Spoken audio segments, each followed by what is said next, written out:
today we have to do a lot again, and probably tomorrow even more. But that's the way how it goes. So,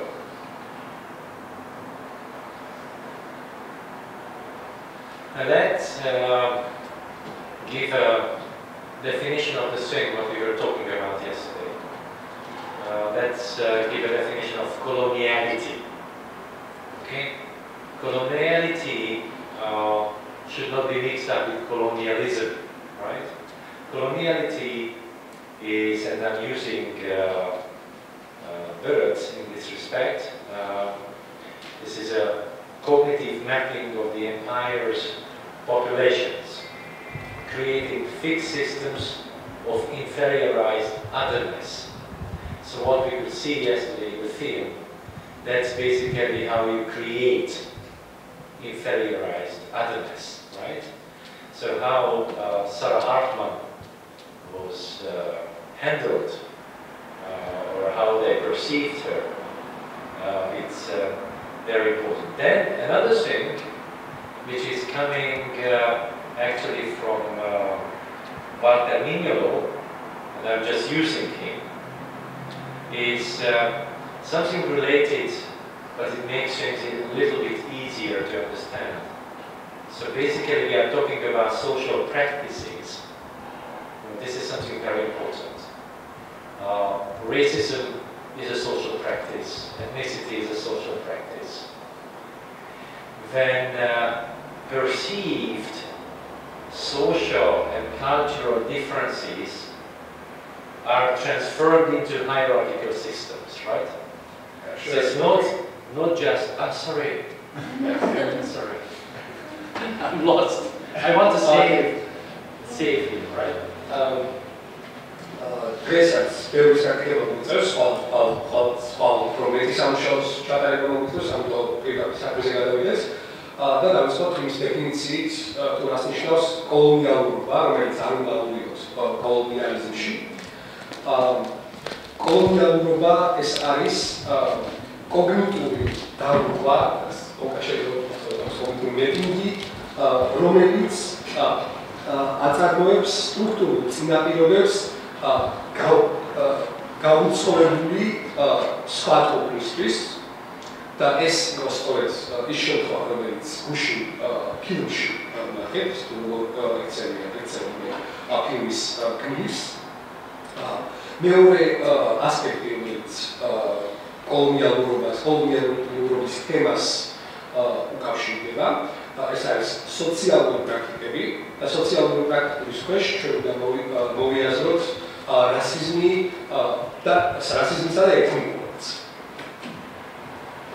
Okay. So here we are talking about,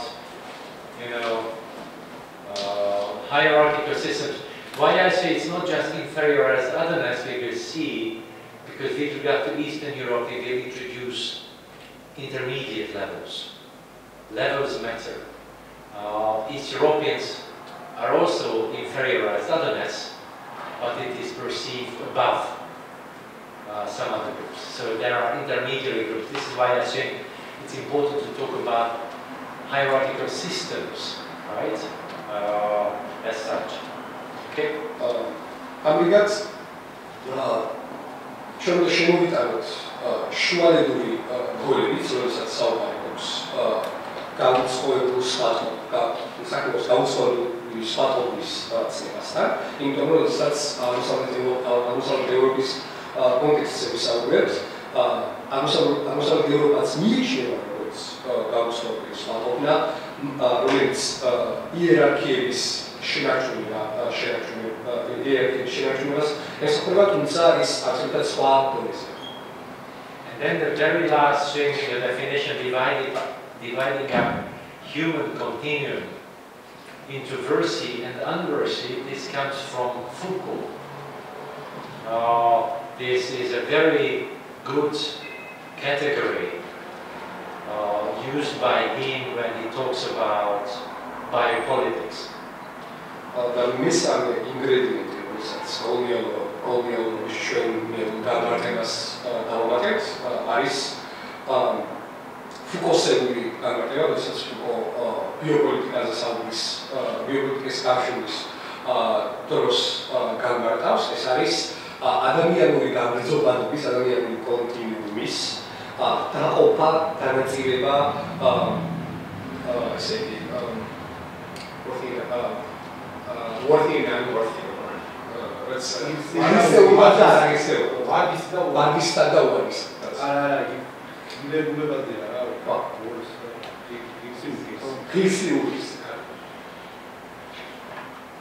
Let me sum up the key argument of Foucault in this respect. Namely, he says that in modern political systems, the axis of power is changing from the physical body to the social body as a mass with the term population, right? So it's but we will come back to this, right?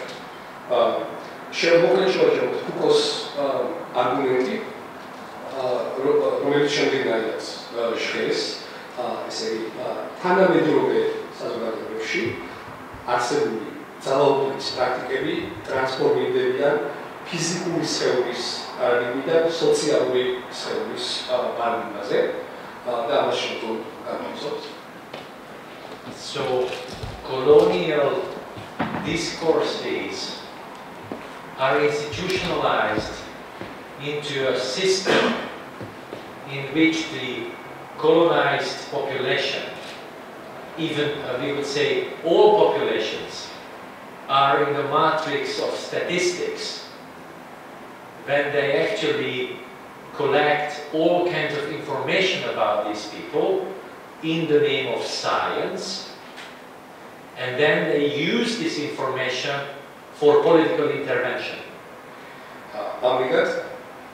ხდება კოლონიალური სისტემის ინსტიტუტს, წინაზეც გამოჩა ფუკუამაზე საუბრობს მას შემდეგ, როცა შეგვაქვს პოპულაციის ცნება და პოპულაციის ცნებაზე დაყრდნობით ის საუბრობს კოლონიალური ინსტიტუციონალიზებული კოლონიალიზმის სისტემაში ხდება სტატისტიკური მატრიცის შექმნა, რომელშიც მეცნიერების სახელით ადამიანები, პოპულაციები ექცევიან მუდმივი სტატისტიკური დაკვირვებისა და კვლევის ქვეშ. And then in modern political systems,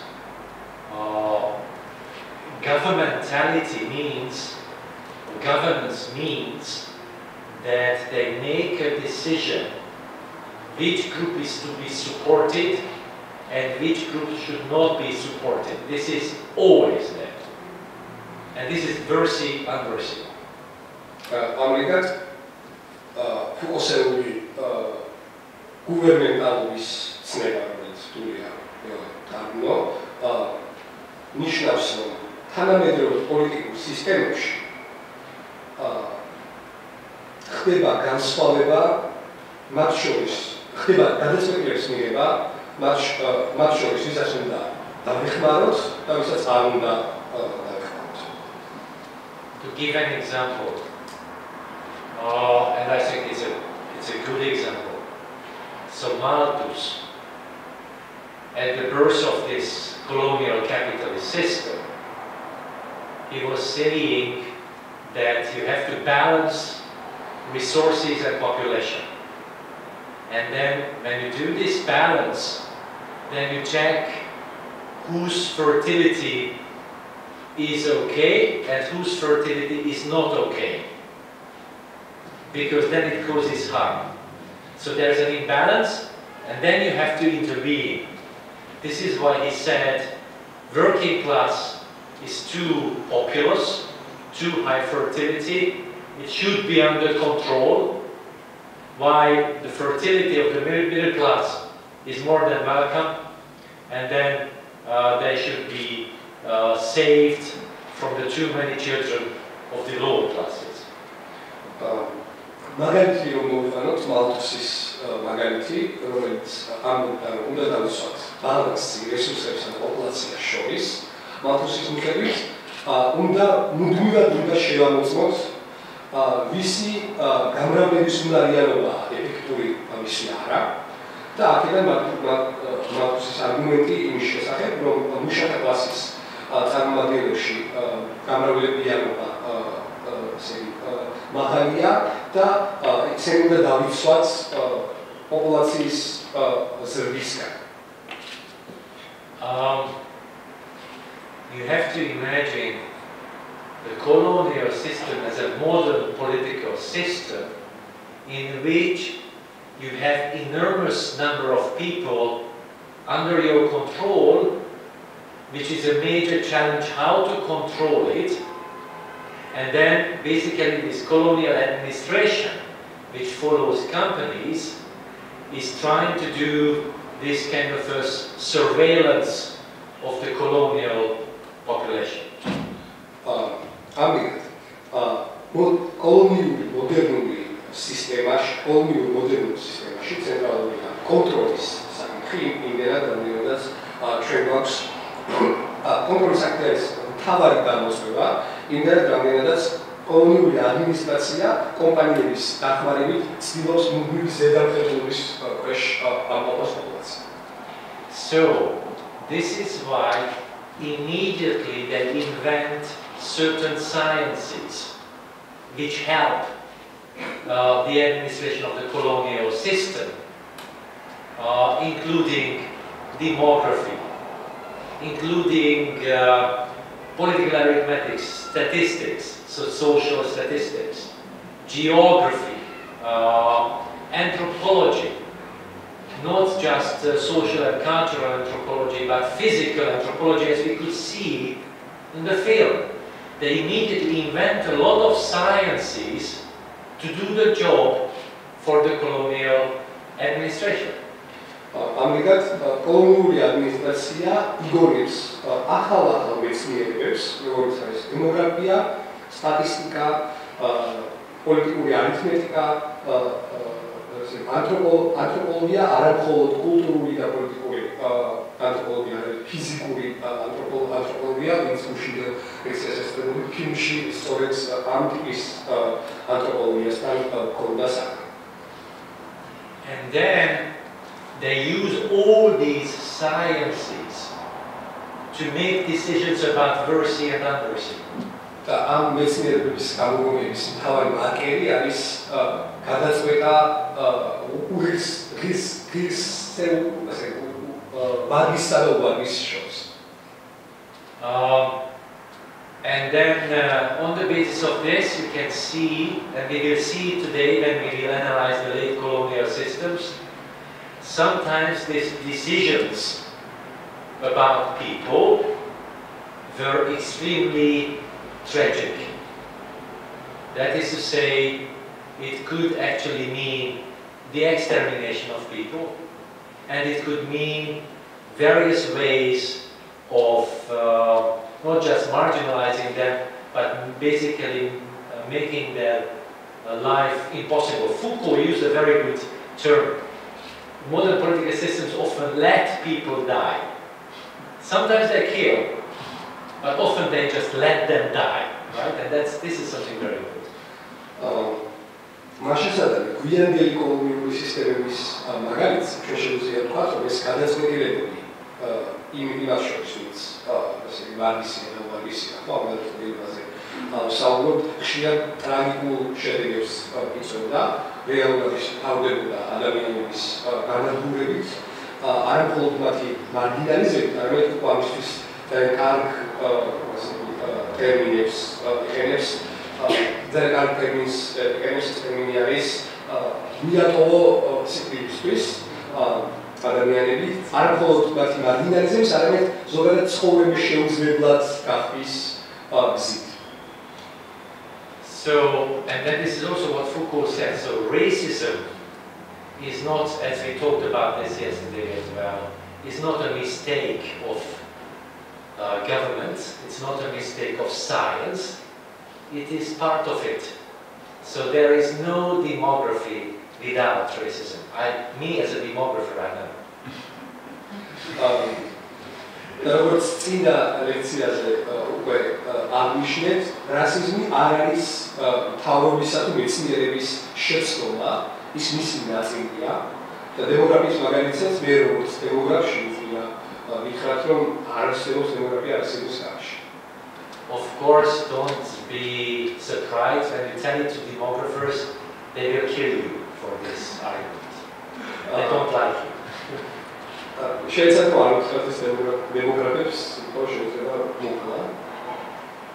Okay, so this is a key thing in colonial discourses. One more thing, which I think is very important. There is a major narrative which says that Europe could colonize because it was already rational in its culture, namely using science. Studijas ar kalkulēts, იმიტომ რომ არსებობს ნარატივი, დომინანტური ნარატივი, რომელიც ამბობს, რომ ევროპა შეეძლო კოლონიზება მოეხდინა, სწორედ იმიტომ, რომ ის უკვე რაციონალური იყო, იმიტომ რომ მას გააჩნდა მეცნიერება. Some post-colonial people reverse the argument and they say colonization was such a challenge for these small countries that actually they were forced to do something about new forms of governmentality, new forms of controlling. So actually colonization boosted rationality as opposed to that it was already there. ზოგიერთი პოსტკოლონიური კვლევებში მოღვაწე ამჟამად გამაგრებს და ამბობს, რომ კოლონიალურობა იმხელა გამოსვლა იყო მცირე კოლონიზებული ქვეყნებისთვის, რომ საჭირო გახდა ბრძოლა გუბერნენტალობის კონტროლის ახალ ტექნიკებთან. ამიტომაც რაციონალობა სწორედ ამ პროცესმა დააჩქარა. And then, of course, this is all very scientific. Now, let's go to two key authors of post-colonial thinking to revise some of their ideas and then to have a look. I'm sure a lot of you have already read Said. Let's use some of his ideas. Plus, very importantly, let's go into the very important book of Aimé Césaire, and then to speak about that book. How many people have read Césaire? Actually, I'm asking. I have read it. You read it? How many? Césaire, Aimé Césaire. Okay, we will spend time with him, right? Just he's a very important author. გადავიდეთ რამდენიმე პოსტკოლონიური კვლევების შიგნით მოღვაწე მოაზროვნეებთან ჩვენ შევხედით კერძოდ ძირითადად ორ ცენტრალურ მოაზროვნეს. პირველი მათგანი იქნება ედვარდ საიდი და ჩვენ დეტალურად გავყვებით მის არგუმენტებს. მეორე მათგანი იქნება ემილ სეზარი, რომელსაც აგრეთვე დიდ დროს დავუძღვით. And let me start with Said, this book. Let me tell you an anecdote, right? We are East Europeans, meaning we have a certain type of education. And then I went to the US to teach. And then I was already working on my East-West discourse book. So I looked at the books. ანეკდოტიც ჩვენ მე თანამედროვე აღმოსავლეთის ქვეყანას და ჩვენ გაყოთვის ესე იგი საგანმანათლებლო საგანმანათლებლობის განათლება გვაქვს და შემდეგ მე მომიწია თავისუფალი ამერიკაში. And then I started looking around. You know, the good thing about American libraries that they are open shelves. No, sorry, they are open shelves, right? So you can have a look at the books. And then I never heard about Edward Said. So I bumped into his book and I started reading. ამ ეტაპზე მე მუშაობდი აღმოსავლურ დასავლური დისკურსის მიმართულებზე, მოგესალმებით სამეგრელო ბიბლიოთეკებში ღია თანხმებია და აქ სწორად წავწდი დოქტორის ორიენტალიზმს და დასავლეთის კითხვა. And then I started reading and I found it fantastic. So I was amazed by the book. And when I was reading, I went to my friends and I told them, oh, I found a very interesting book written by somebody called Seb. And then they started laughing, and then they told me, you uneducated bastard. That person is not Seb, but Saeed, and he's a classic. Teraz chciałem mierzyć kamuzyjną შესანიშნავი წიგნი წავიკითხე ტურის ავტორიც თქვა მან მითხრა რომ ეს ესეთი არის საიდი და სედ დაიწყოს ზუნად და ეს უცნობი ავტორია კლასიკა. Okay. So what is important? What is important? Saeed started the work on a specific region. How a specific region was handled. That's ცენტრალურია საიდმა დაიწყო მუშაობა სპეციფიკურ რეგიონზე. იმაზე თუ როგორ მიემართებოდნენ ან უკლავდებოდნენ სპეციფიკურ რეგიონს. And of course, this region was not very well specified, but we could understand that it was about Northern Africa, it was about Western Asia, not about the Middle East. The Middle East is British colonial language, right? Western Asia and Central Asia, right? ეს რეგიონი არც თუ ისე დაკონკრეტებული იყო, რომელიც მოიცავდა ჩრდილოეთ აფრიკას, დასავლეთ და ცენტრალურ აზიას, ის არ მოიცავდა ახლო აღმოსავლეთს. And he started working on actually how Western science constructed the whole region. და მისი კვლევის საგანი გახდა ის თუ როგორ კონსტრუირებდა დასავლური მეცნიერება ამ სპეციფიკურ რეგიონებს. And then he understood this very important thing, which was he actually cited Marx.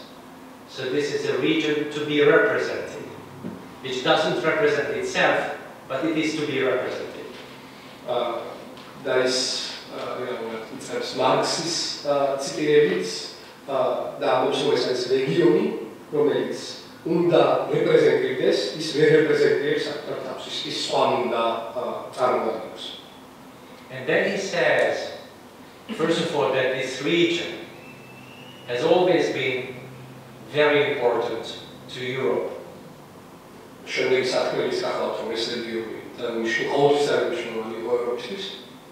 Actually, to be honest, historically, it cannot be separated from Europe.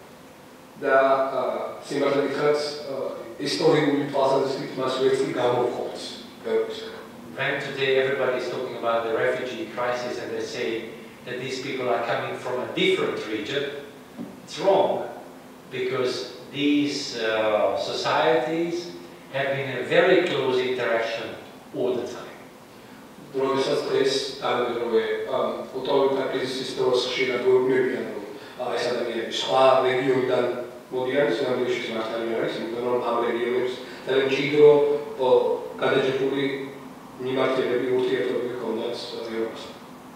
Nonetheless, during history, this has been created as one of the key otherness for Europe.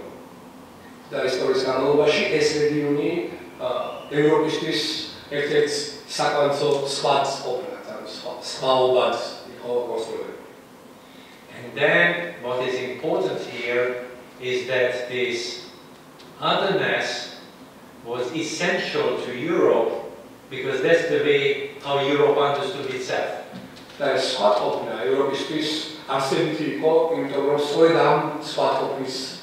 აგების შემდგომ შეეძლოს გაიგოს კონტრაქტა.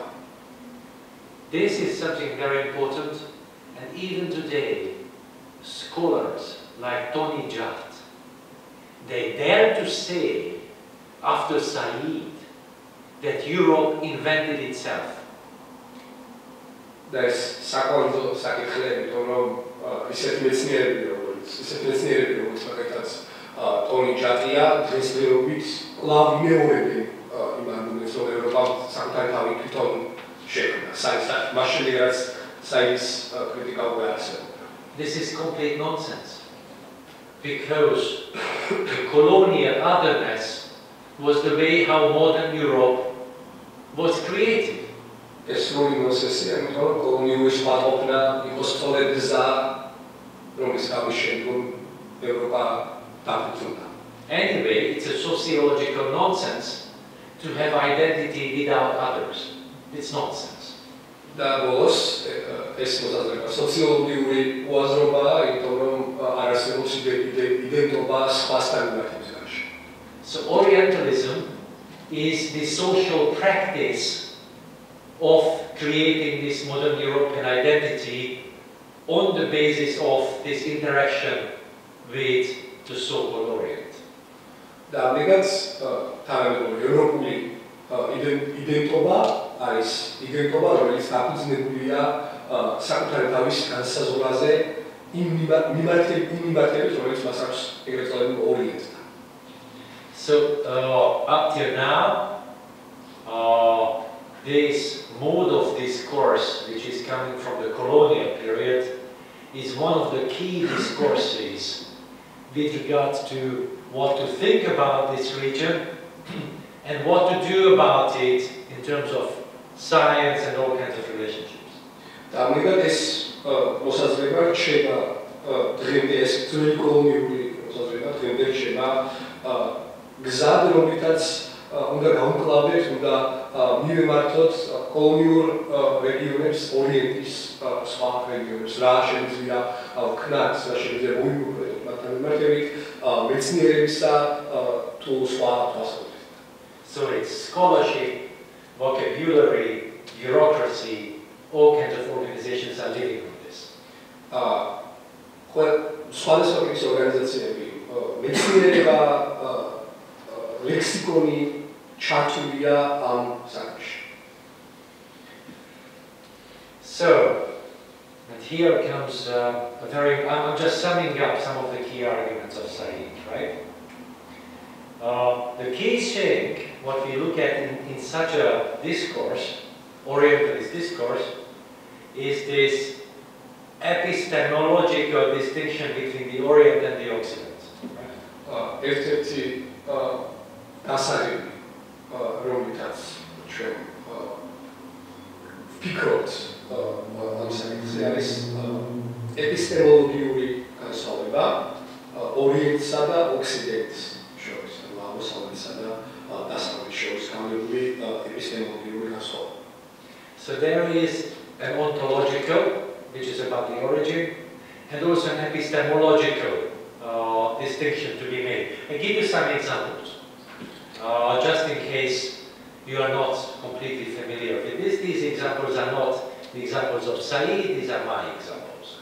Რამდენი მაგალითს მოვიყვან, რომ პირველ რიგში არ მხოლოდ ესე ეპისტემოლოგიური განსხვავება, არამედ ონტოლოგიური განსხვავება, რომელიც წარმოშობის საკითხს ეხება. მე რამდენი მაგალითს მოვიყვან, რომელიც საიტის არგუმენტის თვალსაჩინო წარმოჩენისთვის დამეხმარევა, თუმცა ეს არ არის საიტის არგუმენტების ჩემი მაგალითების ჩემი მაგალითები.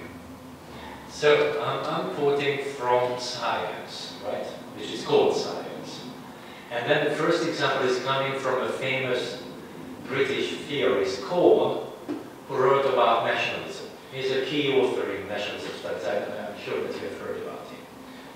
მე მოვიყვან მაგალითებს მეცნიერებიდან და დავიცეთ ბრიტანული მეცნიერების კონის, რომელიც აუცილებელი საკითხია ნაციონალიზმის კვლევებში.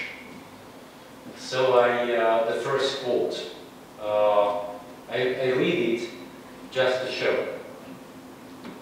While Western nationalism was, in its origin, connected with the concepts of individual liberty and rational cosmopolitanism current in the 18th century, the later nationalism in Central and Eastern Europe and in Asia,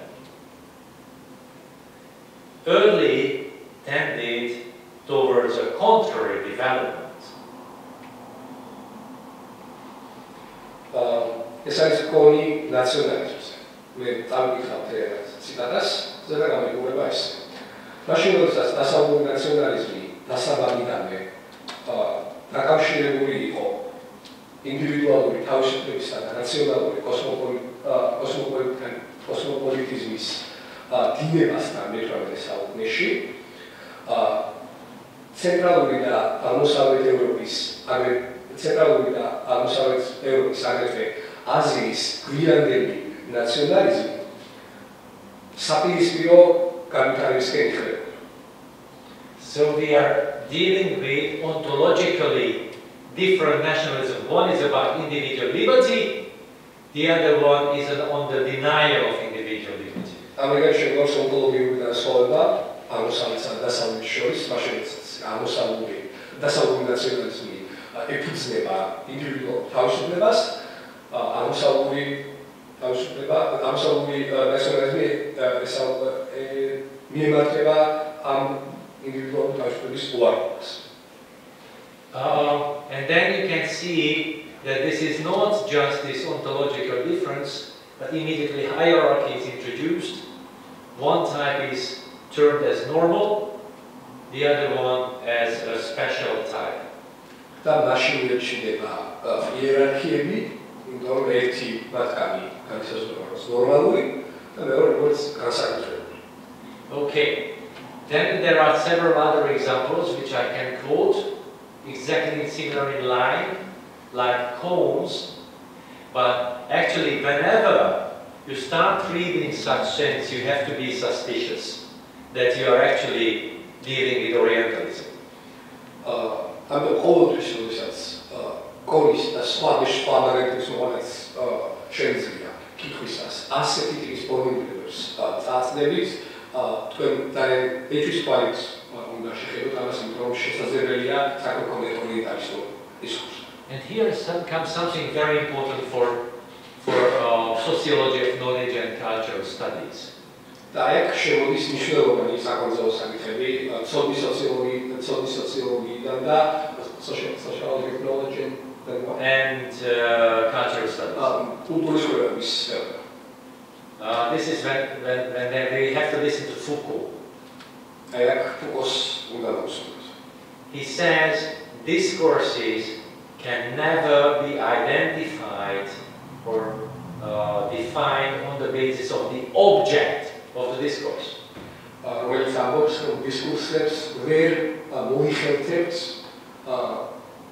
და ისინი არ ემთხვევიან დისკურსის ობიექტებს. ამ დისკურსებს ვერ მომიხელთებს დისკურსის ობიექტების მოხდებით. Discourse on Western Asia can be easily shifted to other territories, like Eastern Europe. მაგალითად, დისკურსი აზიაზე შეიძლება, აღმოსავლეთ აზიაზე შეიძლება მარტივად წარაცვდეს დისკურსით აღმოსავლეთ ევროპას.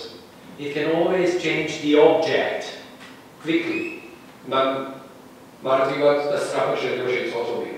And it can link objects, very important. This is something very important.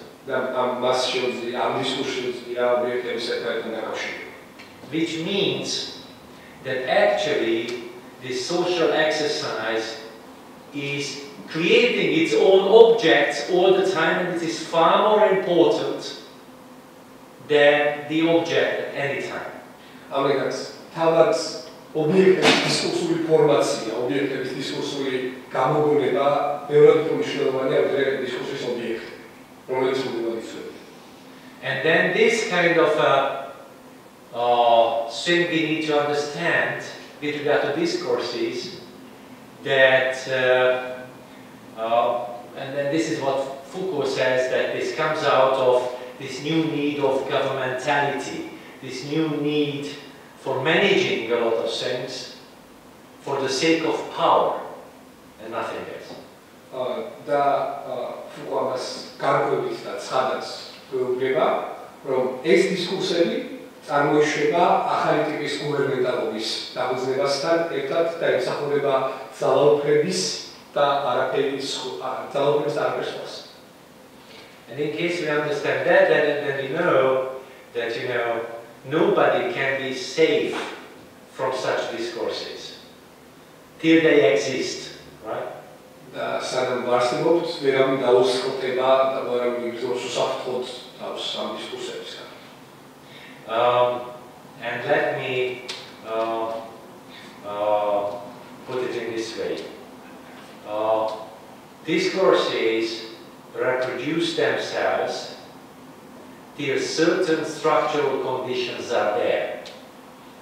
მოდი ასე ვიტყვი, დისკურსები საკუთარ თავის კვლავწარმოებას ახდენენ იმდენად, რამდენადაც არსებობენ მისი სტრუქტურული წინაპირობები. ამ რეპროდუქციების, ამ კვლავწარმოების სტრუქტურული წინაპირობები. Foucault never solved this problem really. ამ პრობლემის გადაჭრა Foucault ვერ მოახერხა. The only thing I can say is that yesterday what we talked about colonial capitalism is a major structural condition for these things. და ის რაც გუშინ ვისაუბრეთ, ხო, ესე იგი კოლონიური კაპიტალიზმის წარმოშობის საკითხზე. კოლონიური კაპიტალიზმი ამ ტიპის დისკურსების სტრუქტურულ წინაპირობებს წარმოადგენს.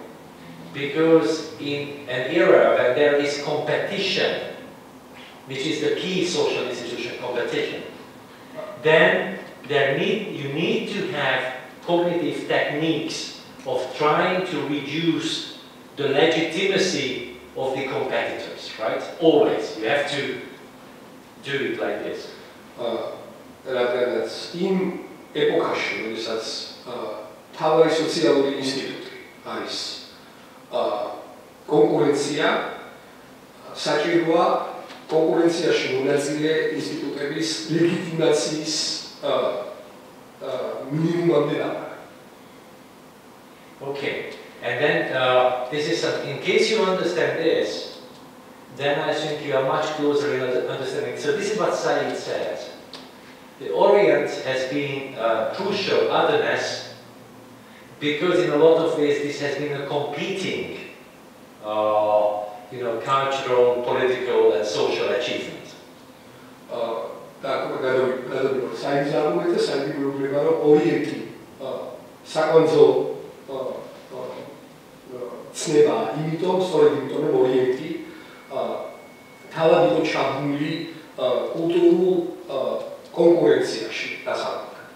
me put it this way. Europe, for a very long time, was marginal as compared to these regions.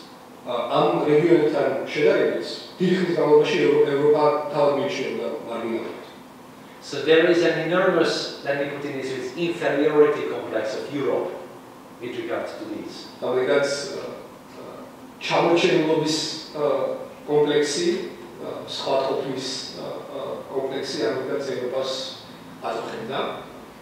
And then these discourses actually solve the problem how to take over in this competition.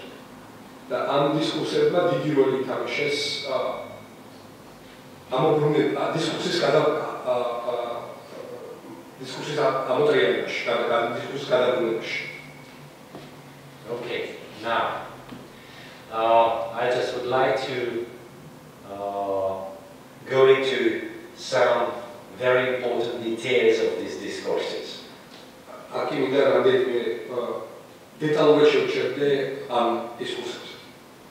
Look at this. This is a reference to Balfour in 1910.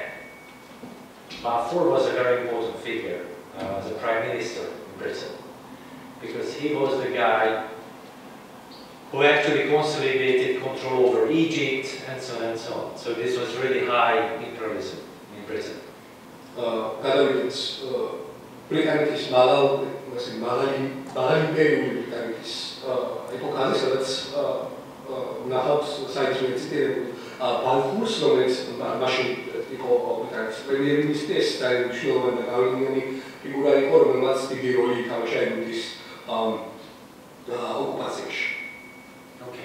look at this text. This tells you a lot about this competition. First of all, we always make a mistake that Orientalism means that there is an overall sense of European superiority. No, Orientalism is solving the problem because it's not taken for granted. Okay? ამიტომაც ევროპული აღმატებულობის იდეას ორიენტალიზმი უპირობოდ კი ადიგებს, არამედ მას საყავს პრობლემად და შემდეგ წვეთს ამ პრობლემას. ანუ ორიენტალიზმი ევროპული აღმატებულობის პრობლემის გადაჭრის გზა და მისი უპირობოდ მიღება. This is a kind of a self-persuasion all the time, on a daily basis, right? ეს ერთგვარი ყოველდღიური თვითცდუნება, თვითგადავირება. Okay, so it's not given. This is one of the tricks of Orientalism. Right? Orientalism's ერთ-ერთი ილეთი თუ ფანდის გახლავთ, რომ ეს სულაც არ არის მიღებული უპირობეს პრობლემას. Look at this. This is what he says. I take up no attitude of superiority. This is in the British Parliament. So he says, I'm not taking the superiority. And in some ways we have to believe him. აი ეს არის ის მიმართვა ის პარლამენტისადმი და ის იწყებს იმით რომ მე აღმატებულობის პოზიციიდან არ ვსაუბრობთ და რაღაცა ეტაპამდე ჩვენ შეიძლება დამიჯეროთ ამ So he says that actually he was put into the position to control great other races. და აზრით ის რომ ის უბრალოდ იმ პოზიციაში აღმოჩნდა, რომელშიც სხვა რასები უნდა ეკონტროლებინა. Like the inhabitants of Egypt and countries in the east. მაგალითად ეგვიპტის მოსახლეობა და აღმოსავლეთის სხვა ქვეყნები. And then here comes, and this is what Said analyzes very well. Why can we do this? და აი აქ საიდი ძალიან კარგად აანალიზებს და სხვა მკითხვას რატომ გჭირდება, რატომ შემიძლია, რატომ გჭირდება ამის გაკეთება. Because we create the global science about all these countries. And we know Egypt better than Egyptians. იმიტომ რომ ჩვენ რადგან გამოშევქმნით გლობალური მეცნიერება ამ რეგიონებისთვის, მას შესაძლებელი ჩვენ უკეთესი ცოდნა გვაქვს მათზე. Look at this thing. We know it more intimately. ჩვენ მათ უფრო ახლოს ვიცნობთ. We know more about it. ჩვენ მეტი ვიცით მათზე.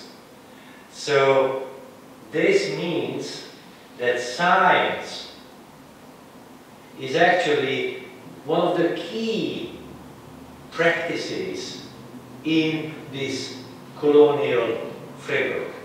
ამ და კოლონიურ ჩარჩოში მეცნიერება ერთ-ერთ საკვანძო როლს ხედავს, მეცნიერება ერთ-ერთ საკვანძო როლს ასრულებს. So we represent, our science represents Egypt and then all these areas and nobody else. ჩვენი მეცნიერება რეპრეზენტირებს ევროპას და სხვა რეგიონებს და არავის სხვა. Okay.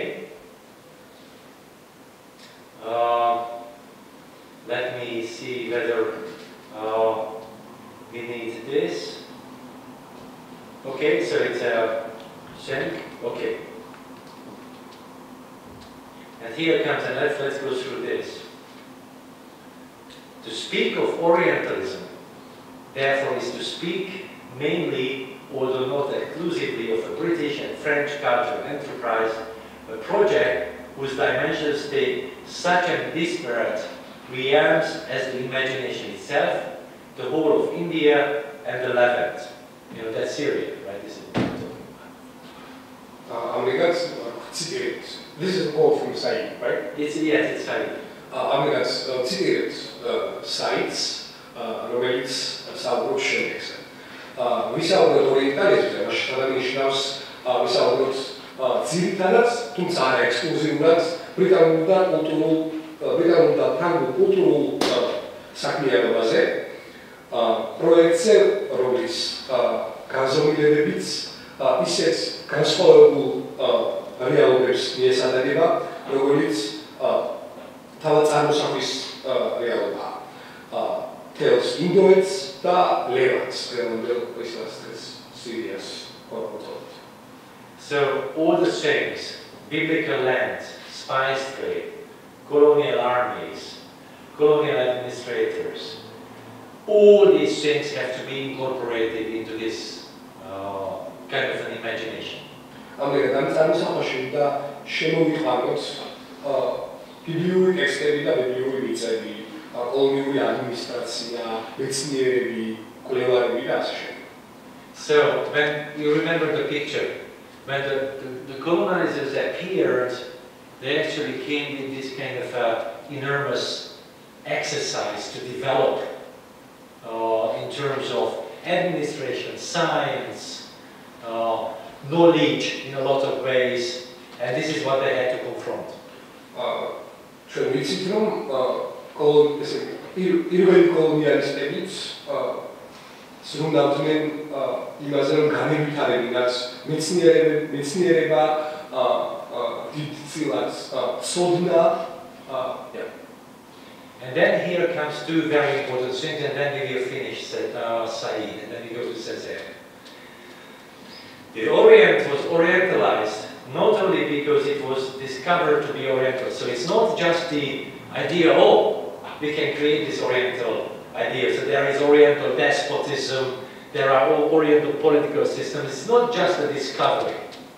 Because Orientalism მოხდა არ მხოლოდ მისი არამისი აღმოჩენის, ანუ იმ დაშორებით რომ აი ჩვენ აღმოვაჩინეთ რაღაცა ორიენტალური, მაგალითად ორიენტალური despotism and it could be made Oriental. It could be subordinated to this. Right? That's something very important. Orientalism იმიტომ რომ შესაძლებელი გახდა მისი ორიენტალიზმი, მისი გაქონდება. This is a situation of creating some kind of a discursive strength with regards to these regions. ამ რეგიონთან მიმართებით ეს გულისხმობს გარკვეულ დისკურსული სიმძლავრის წარმოებას. Okay? This is something very important. Okay, I'll just show you one kind of a funny picture which I like. This is absolutely in the way Said understood this. This is a famous photo about an American soldier in Iraq. First of all, the photo and the project was called Iraqi Freedom, right? And then you can see that this is the Orient can be an object of action. An object of action. This is something very important. შევხედოთ სულაც ძალიან პოპულარული პროექტი არის ევროპული თავისუფლება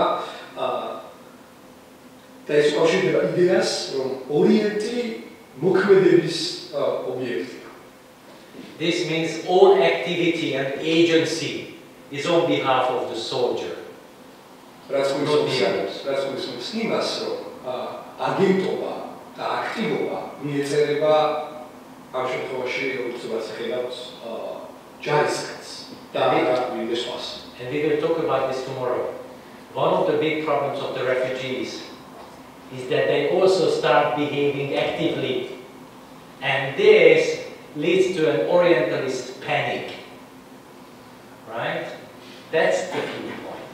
That's ტომილთა კრიზისის საკვანძო საკითხი ის არის რომ ტომილები იქცევიან როგორც აგენტები და სწორედ ეს ქმნის ეგრეთ წოდებულ ორიენტალისტურ პანიკას. Okay, so then let's continue with this. Of course, it's dramatically gendered. This is something very important we always forget. Let me say this. First of all, we will come back to this. Gender and sexuality is a key in colonial discourses. One of the big problems of Said and Césaire that they did not pay too much attention to this, but now we know that they are key. რაც უნდა შევნიშნოთ არის რომ ეს არის გენდერული გენდერული პრობლემატიკა და ერთ-ერთი ნაკლები, რომელიც Césaire-სა და Said-ს შემიძლია, საერთოდ შემიძლია ამოვაჩინოთ, არის რომ გენერულ ასპექტს, კოლონიალური დისკურსის გენერულ ასპექტს, წინი საკმაო ყურადღებას არ უთმობთ, მაგრამ ამ საკითხს ჩვენ დავუკვირდებით. So of course in the current patriarchal systems we should not be really surprised that the Orient is seen as a woman. Am tanto patriarchal systems ଆମେ დავუკვირდეს რომ ვინც ხედავენ როგორც კაცს. I can tell you, just to understand it, migrants are always also imagined as women. მე შეიძლება დაგაცნოთ რომ დღეს მიგრანტებს როგორც წესი განიხილავენ როგორც კაცს. Yes, okay. Now, this is Said. Said published this book in 1978, but he was not the first one. Before that, Fanon and Césaire published very important books. საერთოდ ორიენტალიზმის 79 წელს გამოიკვლინა, მაგრამ სამი საერთოდ პირველი კვლევა რომელიც ამ ტერიტორიაზე შეამიჯა, იქამდე სამწიებში სეზარი და ფრანც ფანონი აკვირვებდნენ მნიშვნელოვან ნაშრომებს. Césaire is originally from Martinique. From Martinique, in the Caribbean. წარმოშობით სეზარიეს კარიბის კუნძულებიდან, which is even French territory even today. რომელიც დღემდე რჩება ფრანგულ ტერიტორიად. It's basically a province of France. დღემდე ფრანგულ პროვინცია.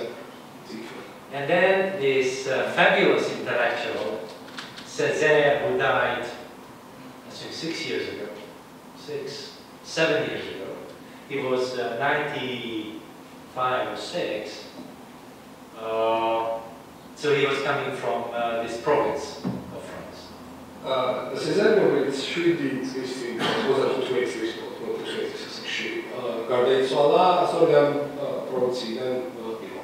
So he was a French citizen. He was a very important figure in the French communist movement.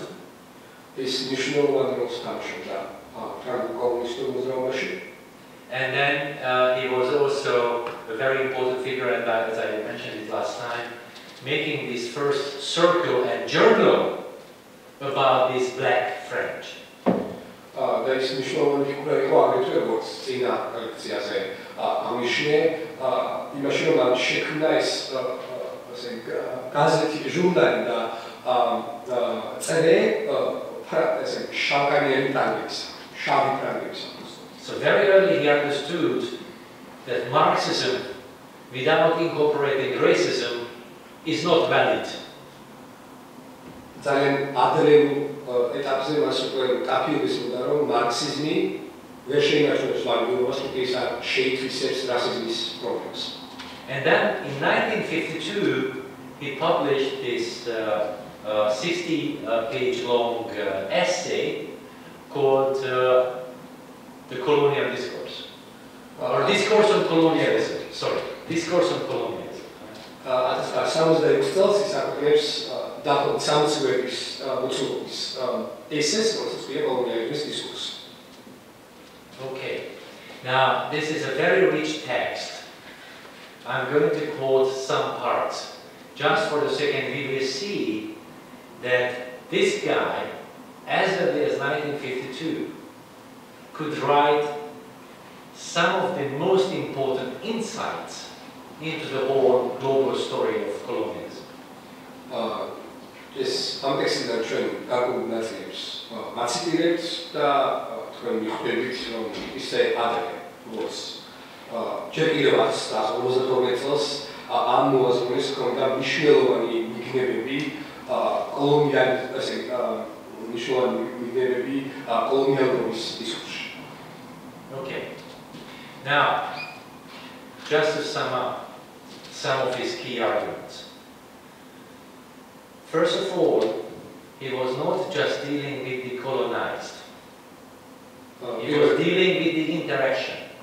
პირველში მისი კვლევის სფერო მხოლოდ კოლონიზებული გაყოფილა, იგი იკვლევდა მიმართებას კოლონიზებულსა და კოლონიზატორს შორის. So he was saying that the colonial interaction was deadly, not only for the colonized, but for the colonizers.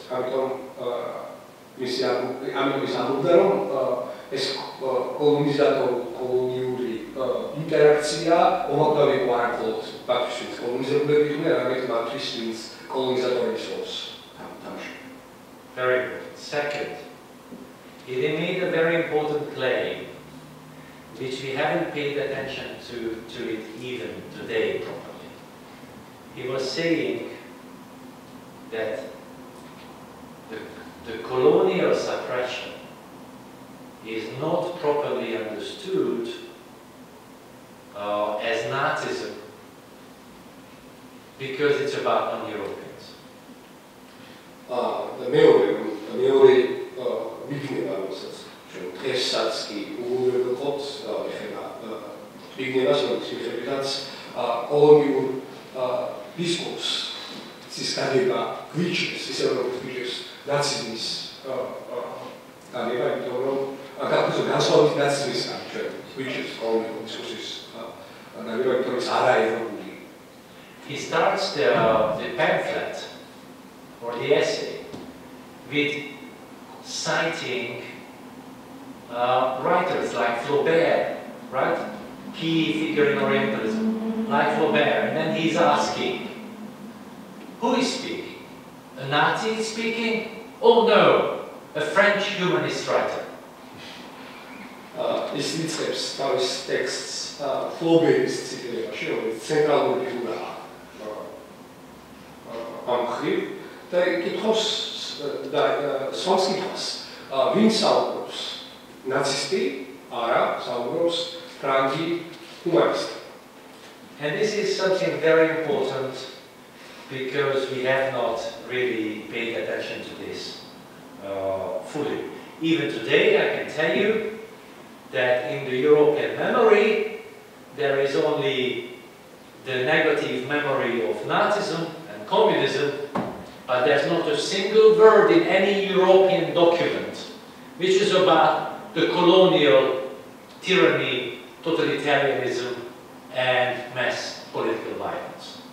Nothing. და ეს მნიშვნელოვანია, განსაკუთრებით მნიშვნელოვანია, იმიტომ რომ ხშირად გვამწდება, რადგან ჩვენს ლიმიტირებულ პასუხებაში მხოლოდ ნაციზმისა და კომუნიზმის მარცხთა, ნაციზმი და კომუნიზმია შემონახული და არც ერთ ევროპულ დოკუმენტში, რომელიც აი ამ ორ საიტს ძალიან დიდ დროს მოხსნილ ნაციზმი და კომუნიზმი ნახსენები არ არის კოლონიური მასობრივი პოლიტიკური ძალადობის, კოლონიური მასობრივი პოლიტიკური ძალადობის საკითხი. So the verdict of Césaire, written as early as 1952, there was not a European Union at all at that time, right? It was saying Europe is morally, spiritually indefensible. და ჯერ კიდევ 1912 წელს, როდესაც ჯერ კიდევ ევროპის ევროკავშირი შექმნილი ჩამოყალიბებული არ არის, სეზარის ვერდიქტი შემდეგია, რომ ევროპა მორალურად სულიერად გაუმართლებელია. I'm absolutely aware of the same, that this is a very provocative statement. მე მაცნობიერებ, რომ ეს ძალიან პროვოკაციული შემოთავაზება, ძალიან პროვოკაციული არგუმენტია. But to be honest, I don't know, most probably on a daily basis, this sentence comes up to my mind, almost on a daily basis. მაგრამ ეს ფრაზა ყოველდღიურად ამომიტივდება ხოლმე კოლექში. When I first started writing about the refugee crisis, this was the first sentence which came up to me. როდესაც ყოველთა კრიზისის შესახებ დაწერა გადაწყვეტა პირველი წინადადება რომელიც მე. Okay, და ეს წინადადება. But let's have a look at the text. By the way, in case you have questions, don't hesitate to interrupt, right? It's absolutely important. Σαν φορές σαν τέξτ σε ушо. Გადავიდეთ, თუ კითხვები გაქვთ, მე შეიძლება შეგვიძლია გამოწვევით, მაგრამ შეიძლება ახლა What's to Now, I try to make Soso's life a little bit easier. So I'm not going to read this beautifully written, right? All the sentences are beautifully written in this text. It's really literal. It's French in a lot of ways. Here, what he's speaking about is that this idea of civilizing mission is nonsense. It's nonsense. Here we are talking about pirates, grocers, ship owners, gold diggers, merchants, all serving capitalism. ჩემი საკითხის გადაგვირებაზე მიდგა საქმე, თეატრ არწავიკითხავთ და ძალიან კარგად დაწერილ ტექსტს, ნამდვილი თარგმნილი ტექსტია. რეალურად რომ შევაჯამოთ, ეს არგუმენტი არის ის, რომ ესე იგი ოქროს მაძიებლები, გასტრონომები, ესე იგი კოლონიური ადმინისტრატორები ყველანი ჩაბმულები არიან კოლონიური კაპიტალიზმის საქმიანობაში. And then here comes the key argument, namely, and I read this. Well, it's not a problem. Like I can almost read, and then this is something very important. No one colonizes innocently. Okay? This is very important. That no one colonizes with impunity either. That a nation which colonizes, that a civilization which justifies colonization and therefore force is already a sick civilization. A civilization that is morally diseased, that irresistibly progressing from one consequence to another, one repudiation to another, calls for its Hitler. I mean, its punishment. მოვიხმოთ ციტატას, ეს არის ტექსტისგან, სადაც შემიძლია.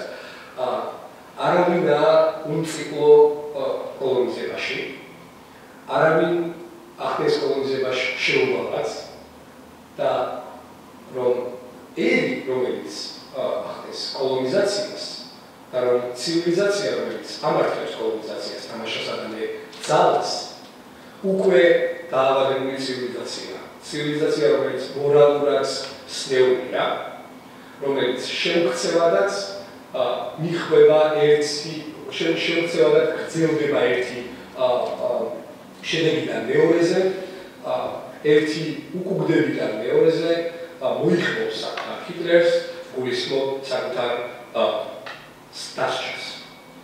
So, here is something very difficult. Europe is looking for its own Hitler. Amerikats argumenti isa, რომ ევროპა ეძებს საკუთარ ჰიტლერს. So Hitler was not a mistake of that, but an outcome. Amerikats ამის შედეგი არა. ის კი არ იყო ჰიტლერი შეცდომა, არამედ მისი შედეგი. I will actually today, I will demonstrate this on a historical example. და ისტორიულ მაგალითებს დაყრდნობით მე იახმე შევეცდები ამის ფილოსოფიას. At the end of the class, let's talk 15 minutes just about these things at the very end. და ბოლოს ვეცოდი არის დისკუსიას დავთვალოთ. What it might mean, right? And whether this claim is correct or not, or in what way. გამიხილოთ ეს ჰიტლერთან დაკავშირებული შემოთავაზება არანაირ მართალია, არანაირ გამართლებულია არა. So once again, I just sum up this very important text, which you can read, right? I don't know whether it has been translated into Georgian. I think it should be. Because Georgian nationalists should also be able to read that the critique they are making is not only theirs, but always. It's something very important. Okay, so here it is.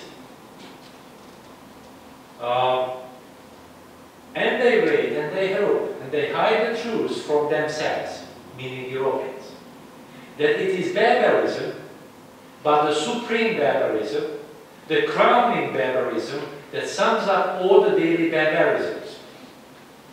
That it is Nazism, yes, but that day before they were its victims, you mean Europeans became their victims, they were its accomplices. That they tolerated that Nazism before it was inflicted on them, and they have solved it, shut their eyes to it, legitimized it, because until then it had been applied only to non-European peoples. That's it, as is textიდან it's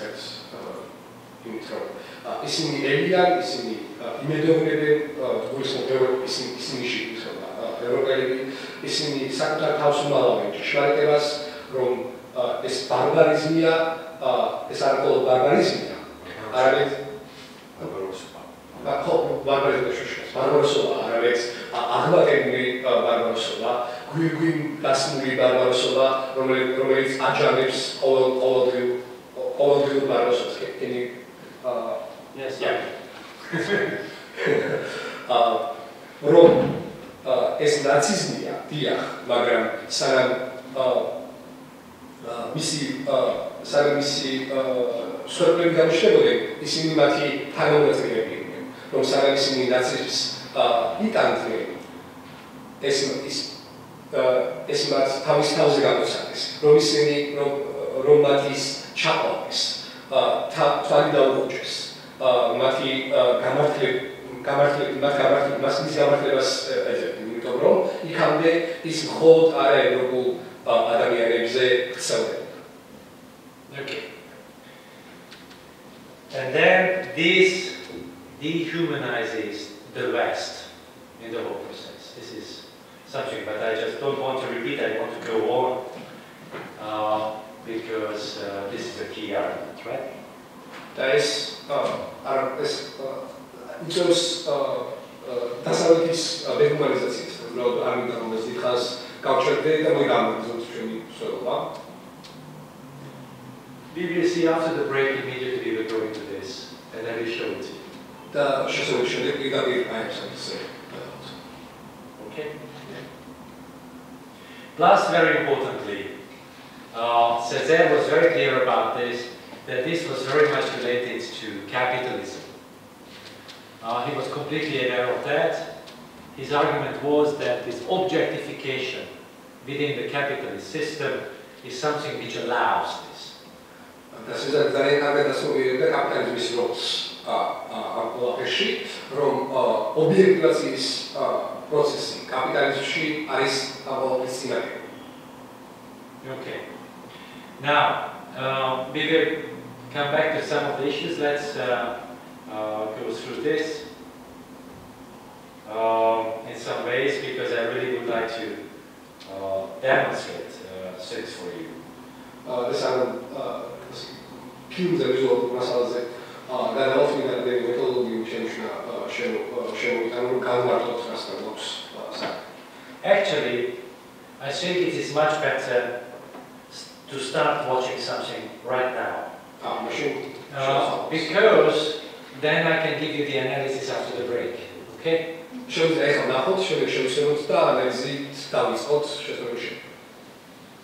With this, I am start showing to you something which those people who attended my class, not my talk in October, they should not be surprised. This is about Kenya.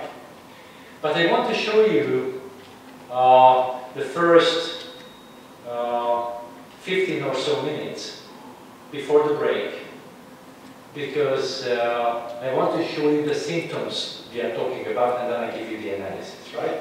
Because I think, in case you don't do it, then you think that I am just bashing, and then this is the last thing I'm trying to do.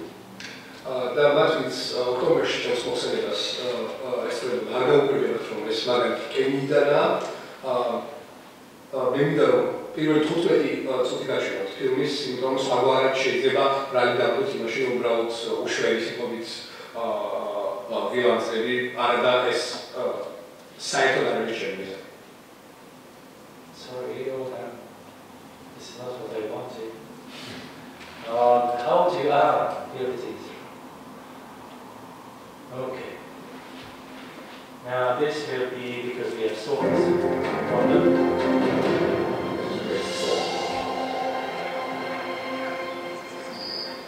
This is a BBC documentary made in 2014.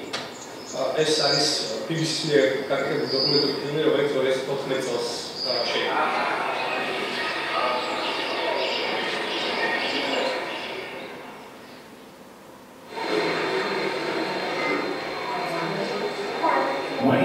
Is a grandfather and farmer. At 82, he doesn't work at the same pace as before, but most days still find him tending his small holding here in the Kenyan highlands. During the Second World War, he joined the British Army, fighting alongside white Kenyans against the Germans in North Africa for 6 years. When the whites returned, they were given land and money. But when Kenyari came home, he realized not for the last time that Britain had different views on justice for black Kenyans.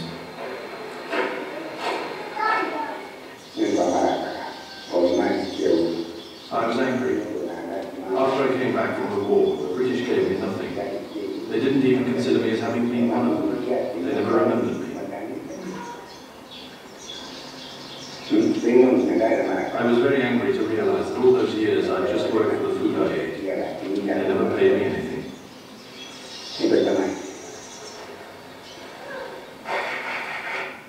Okay, just a translation, right? Do we need a translation now? No, good. Okay, I'll then sum up the whole thing before the discussion. The anger Kenyari felt was shared by many of his fellow Kikuyu and his majority tribe. British settlers had occupied the richest areas and blacks were second class. Okay, so this is a key point. I stop here. So You should turn on the microphone. I'm sorry. So he was from a tribe called Kikuyu, right? And Kikuyus had land which was taken away by British settlers, right? So he was not only badly treated as an ex-soldier, but when he got home, he could see that the land was also taken away. ეს ადამიანი არის კიკუიუს ტომიდან, რომელიც თავისუფლად იბრძოლა ბრიტანეთთან ერთად, ასე ჩრდილოეთში გერმანიებს ებრძოდა, შემდეგ ამ ტომს გააშერებული მიწა, როდესაც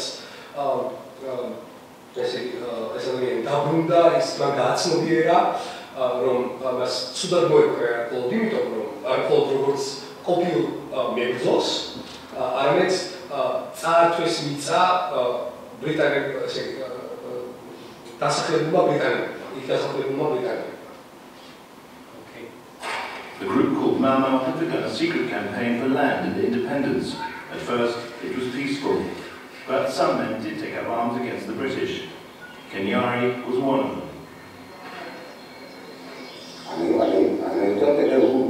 I wanted freedom. I wanted that very much. But they are the ones who forced us into a war that we didn't want. None of us signed up for a war. When they declared the state of emergency, they just started killing and beating us. None of us expected that. In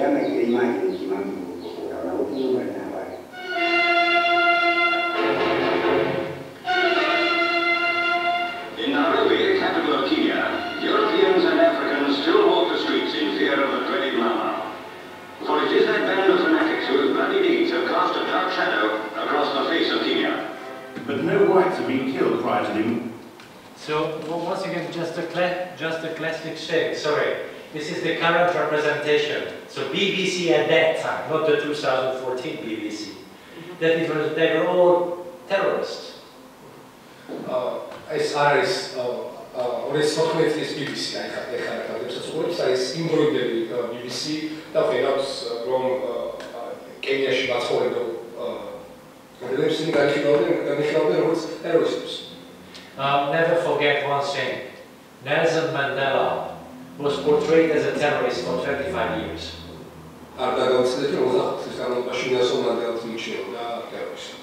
He was the same figure as the new cult figure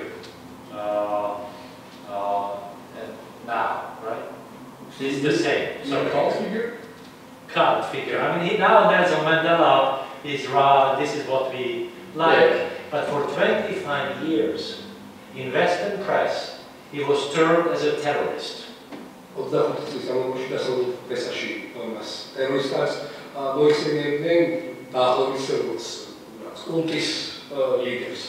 Emergency.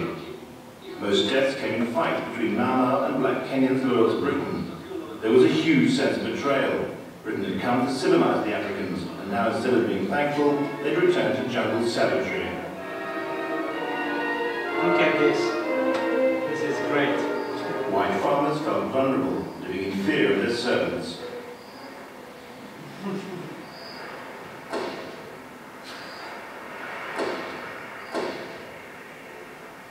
They described the people on the other side of the forest as people who had lost all contact with humanity and had virtually become animals.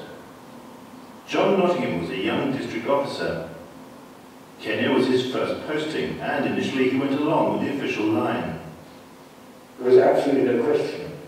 Absolutely no question. These were people who had to be totally destroyed. Their movement had to be totally destroyed. If we needed more force, more oppression, then we had to bring in more troops. We had to solve this somehow, and we had to solve it as quickly as possible.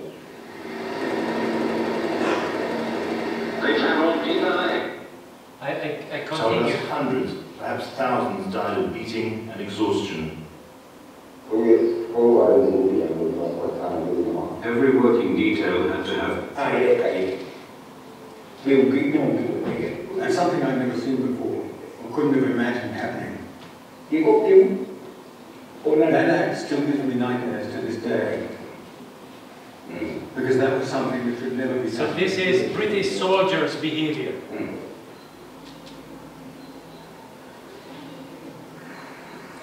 This is what they're talking about. Let's The colonial authorities wanted to modernize Kenya. To do so, they needed to develop its infrastructure.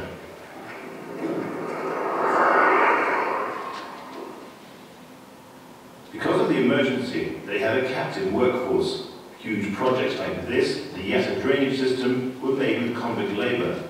So too were irrigation schemes, hospitals, and vast quarries. But much of modern Kenya was built on blood. This runway, what's now Kenya's main airport, was originally dug out by Mau Mau convicts.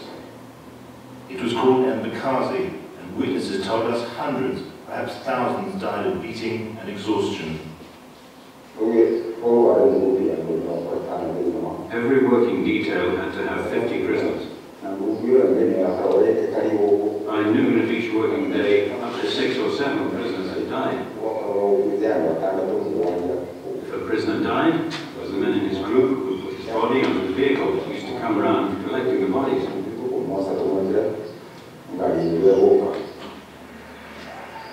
We learned the bodies were taken here to Committee Prison, the only place where suspected Mau Mau women were detained. Those inside saw the Embakasi lorries arriving. The lorry would tip the bodies into the ditch and then drive off. If many people had died, it would come at 10 in the morning and again at 2 in the afternoon. On days when not as many people died, only one lorry would come, but with bodies heaped to the top and planks of wood along the side to prevent them from falling off. They never used to bury the bodies. They were just dumped like logs until the ditch was full, higher than this house. Soon a whole gulag of camps sprang up, dedicated to turning Mau Mau into honest citizens, mostly in Kikuyu in Central Province. One set of camps was called Mwea. 24 such camps. Right? 24. Stał jest nieładny,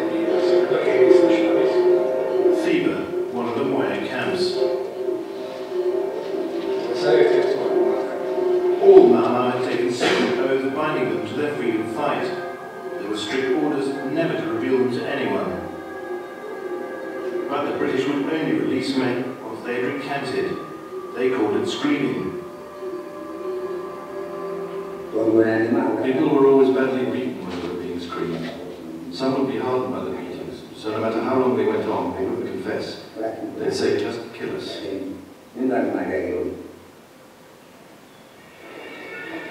Is this what happened here? Extraordinarily, the very cell in which Kanyari was taken still exists. He'd not been back for nearly 50 years, but today he took us to the place that changed his life forever.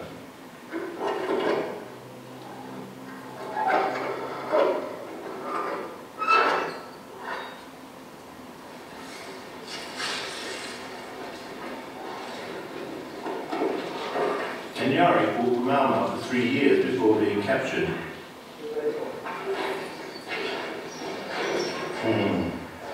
This is the place.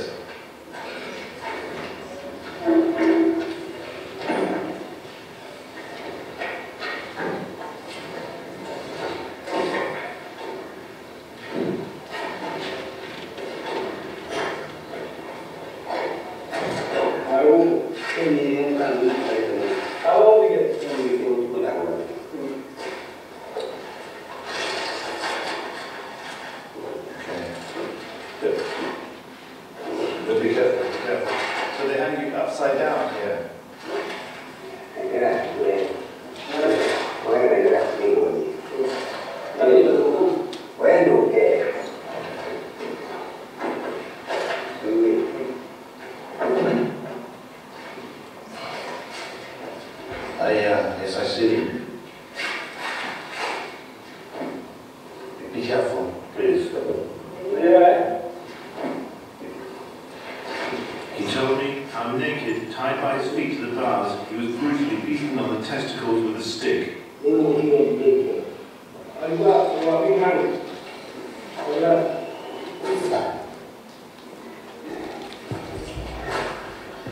careful, be careful.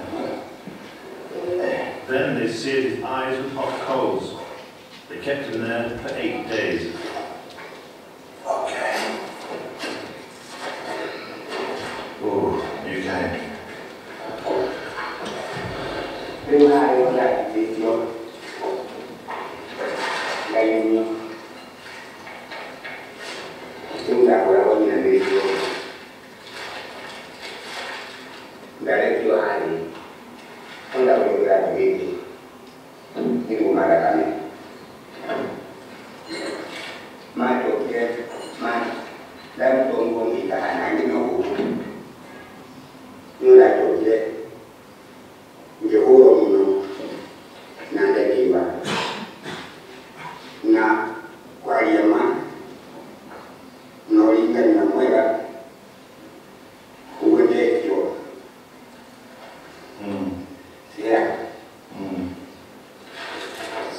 That was the operation afterwards? Yes. Who did this to you?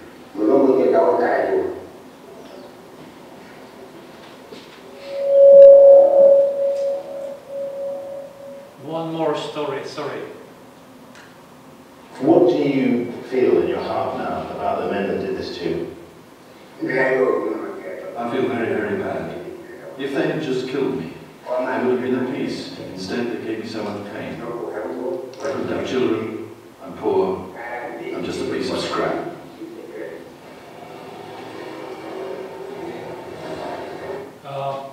Just for a second, you can watch the whole documentary. This man is telling being beaten, and he could never ever had children. And actually the documentary ends with a discussion of the wife, how in a patriarchal village they started having children from other men in a hidden way in order to save the status of this man, right? აქ ჩვენ ვნახეთ აღწერა ისეთ როგორ ეკრონომდნენ ამ ადამიანს რომელსაც რომელიც ბანაკში ყოფნის შემდეგ შეუძლებელი იყო შვილი გაეჩინა და შემდგომ დოკუმენტური თავდება ესე იგი ამ ადამიანის ცოლთან საუბრიც, რომელიც საუბრობს იმაზე, როგორ ცდილობდნენ სხვა ადამიანებს, სხვა პატრიარქალურ სოფელში სხვა ადამიანებთან გაეჩინა შვილები, რათა ესე იგი მსხვერპლის სტატუსი რაღაცნაირად შეეგუჩნდნენ. Now we go, the story is very important, you know, all kinds of documents were actually stolen, they disappeared. Now they are digging out some of those documents. და ამების ამსახველი დოკუმენტაცია მის განმავლობაში დაკარგული იყო აი ეხლა მშრალდება რაღაც ნაწილი ამ დოკუმენტების და საშუალებაზე გამოდის. Let's have a look then on the amazingly tragic perspective of women, right, for a second. What so that is nahos I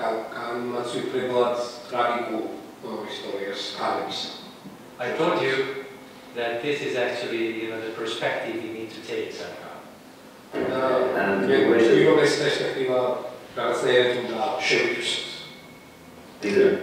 government by the authorities is also pretty significant in that they don't order investigations into the maltreatment, but into how the letters should be stopped from going out. This office is being inundated with a number of petitions from inmates of various detention camps. I fully realise the difficulties involved in controlling this illegal flow of correspondence, but wonder whether tighter measures could not be introduced, if not to stop it, at least to reduce it. Stop the correspondence, right?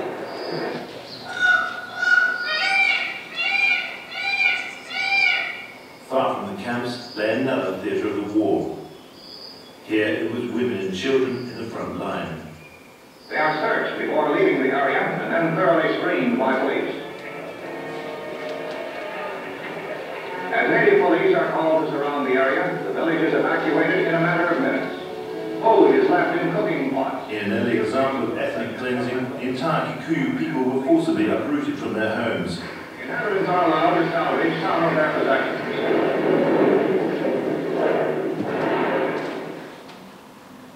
They were put into special villages. Here they were both protected from Mau attack and... Be aware of the thing, can you pay attention? Their house could be demolished in 2 hours. Demolished, right?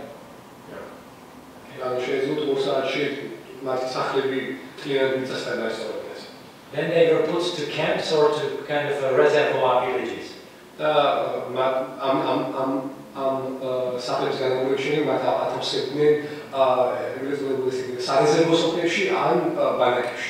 And stopped from giving them food. But it was these villages which saw some of the worst atrocities of the war.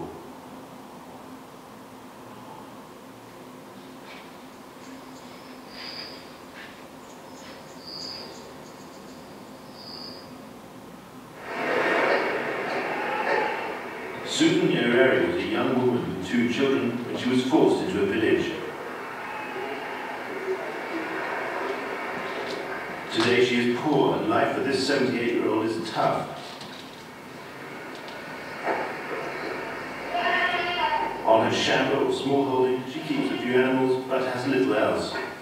But compared to the days of villagization, she's well off. Then they were penned in 30 to a hut, plagued by violence, disease and starvation. Women faced the daily dilemma of being caught between 2 warring factions.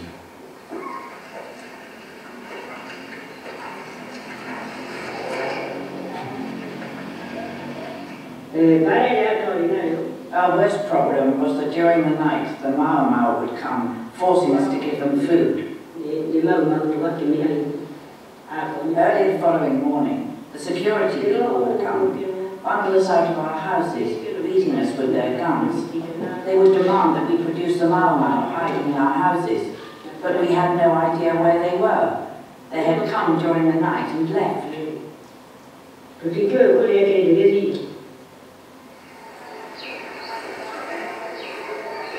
Today, Susan ekes out a living on borrowed land. But she remembers how in the concentrated villages, hunger was the biggest problem. They only had a few hours a week to gather food, and mothers often couldn't provide for their children. Thousands died of starvation.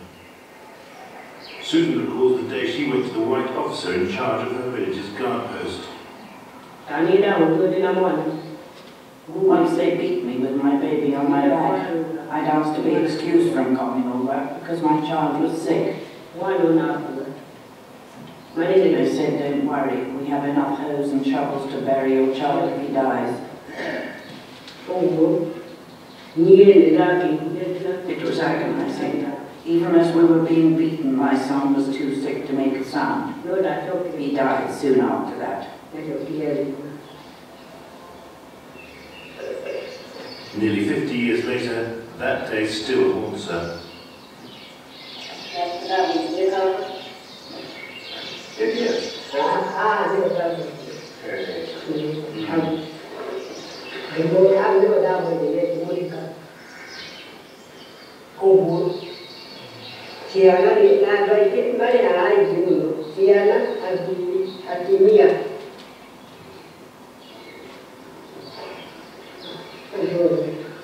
So how many people have been buried? I did.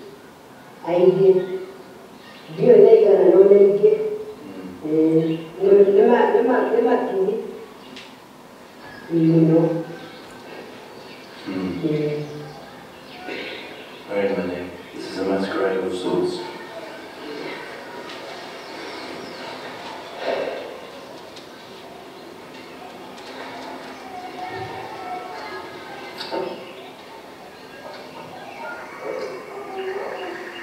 Each grave is marked with a site of the plant.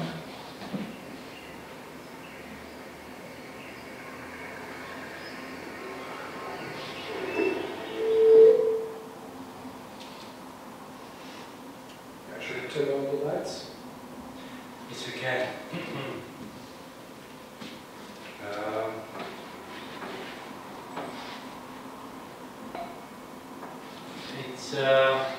You see, it's really amazing. She doesn't look at the set. She's showing like this, right? Როგორც ხედავს, არ თვითონ ვერ უყურებს მას, რასაც მიუთითებს ოთხელიც ანიშნებს. As if, this happened after Césaire finished his piece.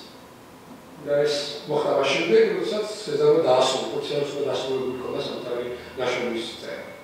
As if history wanted to prove, unfortunately, Césaire right. თითქოს ისტორიას სურდა დაედასრულებინა სეზარის ნათქვამი. And even it shows that these are the things you just don't know about.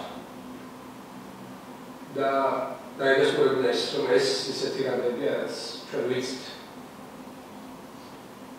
The government of Winston Churchill, who fought against the Nazis, established Nazi concentration camps in Kenya under his premiership.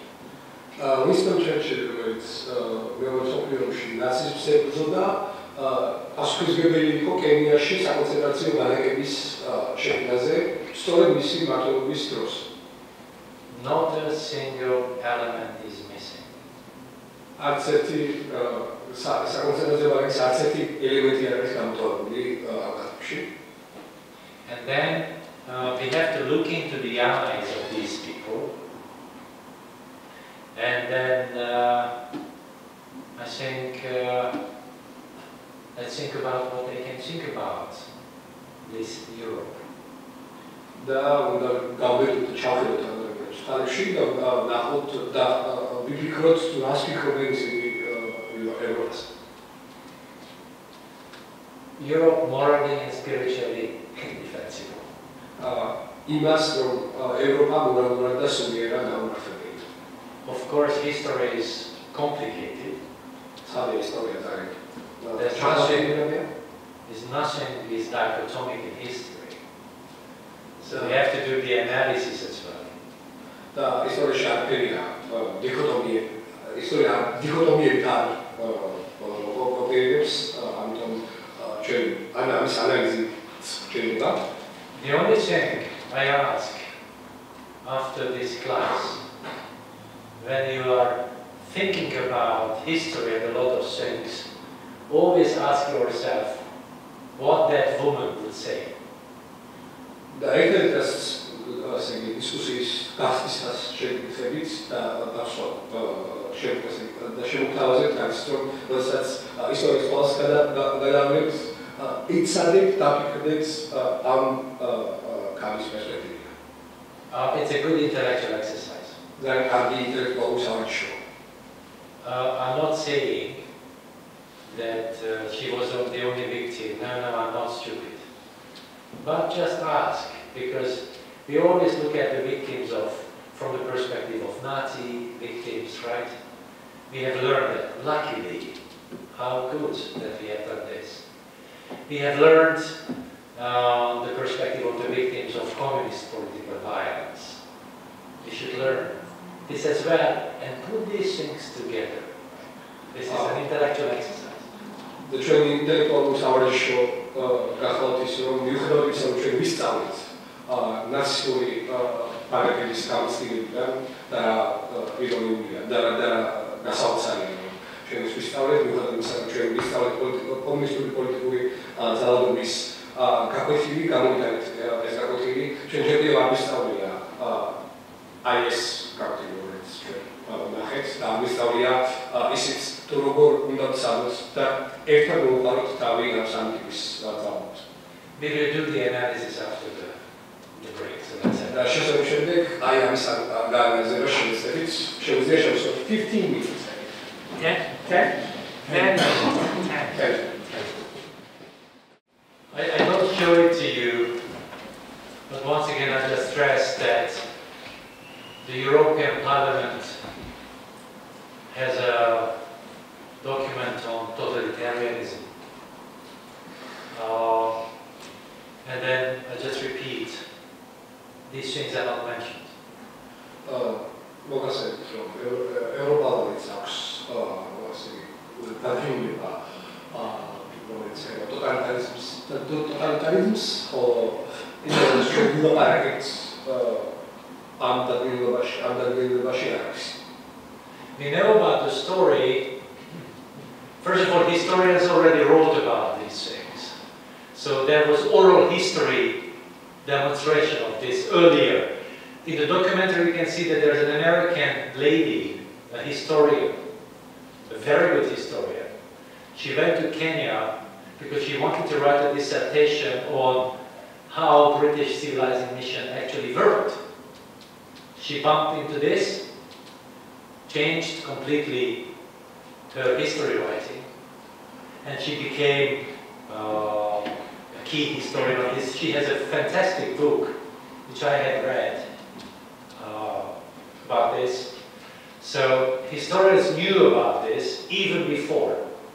ამიტომ პირველ რიგში რაც უნდა შევნიშნოთ არის ის რომ დღემდე ეს ყველაფერი დამალული არის ისტორიოსები ამაზე წერდნენ თავიდანვე მაგალითთვის ერთი ამერიკელი ქალი ისტორიკოსი განსხვავებული ისტორიკოსია რომელიც რეალურად კენიაში წავიდა სადოქტორო დისერტაციის დასაცავად რათა გამოეკვირია როგორ მუშაობდა ბრიტანული ცივილიზატორული მისია და უცებ შეეშეხა სიტუაციას რომელსაც ძალიან შეცვალა მისი პერსპექტივა ისტორიის წერის შესახებ. But historians lacked two things: documents, and they lacked public acknowledgement of this. მაგრამ ისტორიკოსებს ორი რამ აკლდათ. პირველ რიგში აკლდათ დოკუმენტები, საკუთარი დოკუმენტები და მეორე რიგში საჯარო გაცნობიერება, ამის საჯარო გაცნობიერება. In 2012, some of the victims decided to make a case out of this. და ეს 12 წელს რამდენიმე სკოლმა სცადა რომ მათ კეისზე ამოძრავებული იყო ეს they are here standing in front of the High Court in London.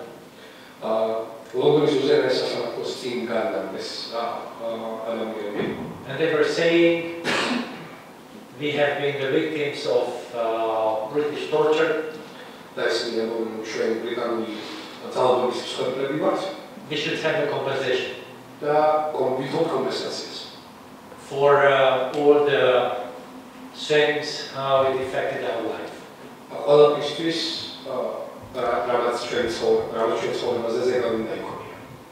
The first reaction of the British government was the following. They said, and I'm quoting, we had nothing to do with this because we handed over power in 1962. This was in the 1950s, you see. And they said they had nothing to do with it because they handed over power in 1962. პირველი რეაქცია ეს სახელმწიფო მეშვეობისგან გახდა ის, რომ მათ არაფერი აქვს საერთო ამ შემთხვევასთან, იმიტომ რომ ისინი მიხედვით, რომ 72 წლიდან არიან, ხოლო ეს მოვლენები 1959 წელს დაამხო. This is the sharp logic of the British government. ეს ბრიტანული მთავრობის ბასრი ლოგიკა. But in this case, the press got a sense of it.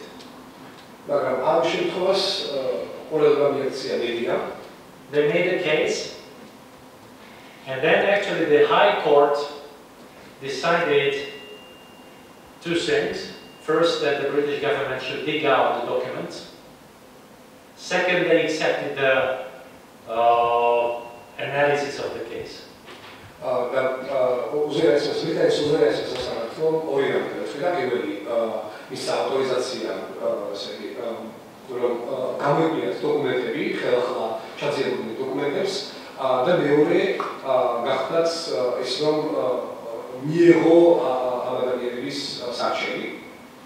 And surprise, surprise, they found the documents.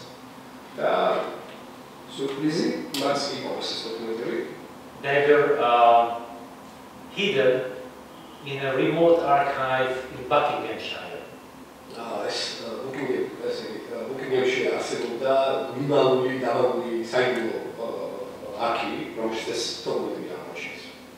And now we have an enormous amount of documents made available on the basis of which historians can work now.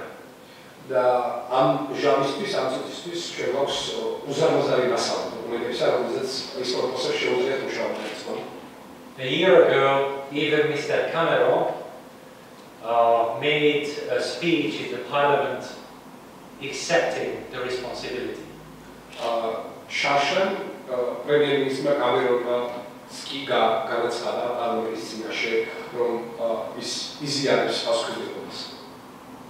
But still, nothing has changed really. So this kind of moral superiority of the West is untouched.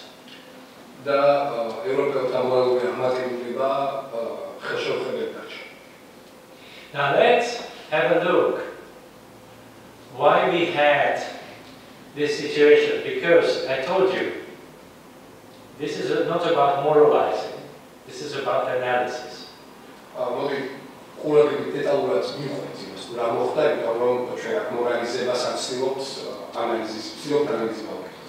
Of course, I have my own moral standpoint in this. For me, all civilians dying because of these things is a moral must.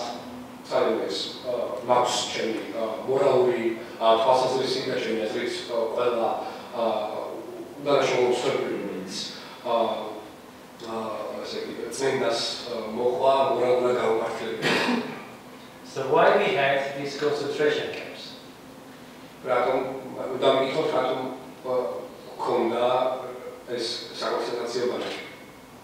Now for this, unfortunately, we have to go into a comparative analysis of Nazism, communism, and colonialism. და ამის გასაკვირად ჩვენ უნდა მივმართოთ ნაციზმის, კომუნიზმისა და კოლონიალიზმის შედარება. And then I want to be a little bit short. I don't want to repeat myself several times. But at least I would like to give one clue, which I think is a good clue.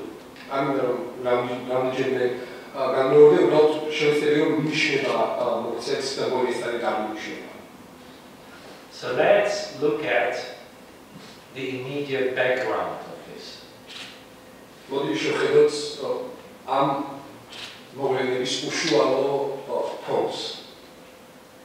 So in Kenya, during the 1940s, while these people were fighting on behalf of the British Army,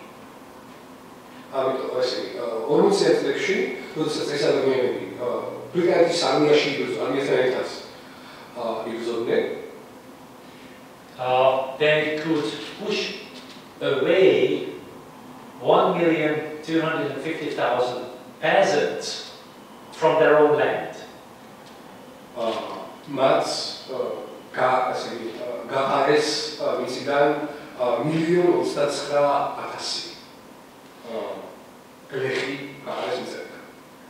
And then they were forced into 2,000 square miles.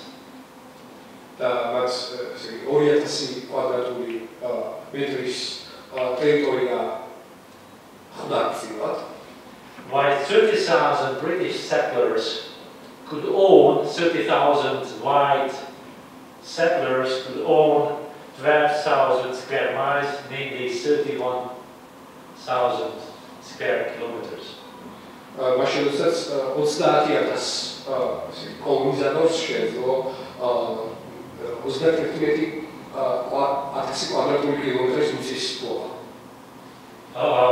don't know what's the territory of Georgia. This is 1/3 of Hungary, exactly. About 70,000, 69,000. So half Georgia. Okay, it was owned by 30,000 British settlers.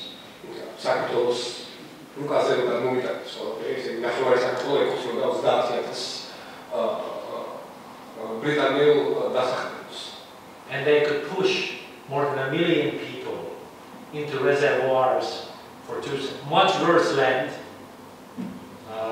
They could do it.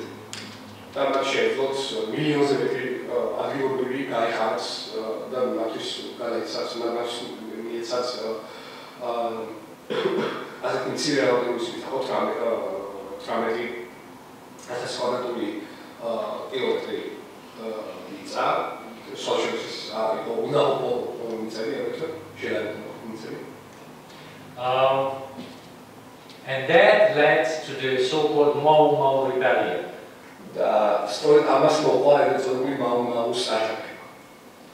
They actually made a liberation front.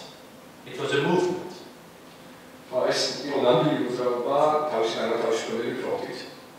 But this movement caused such a panic within the colonial society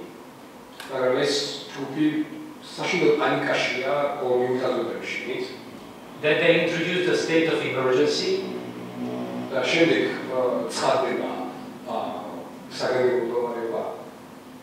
And they started a fight against the liberation front.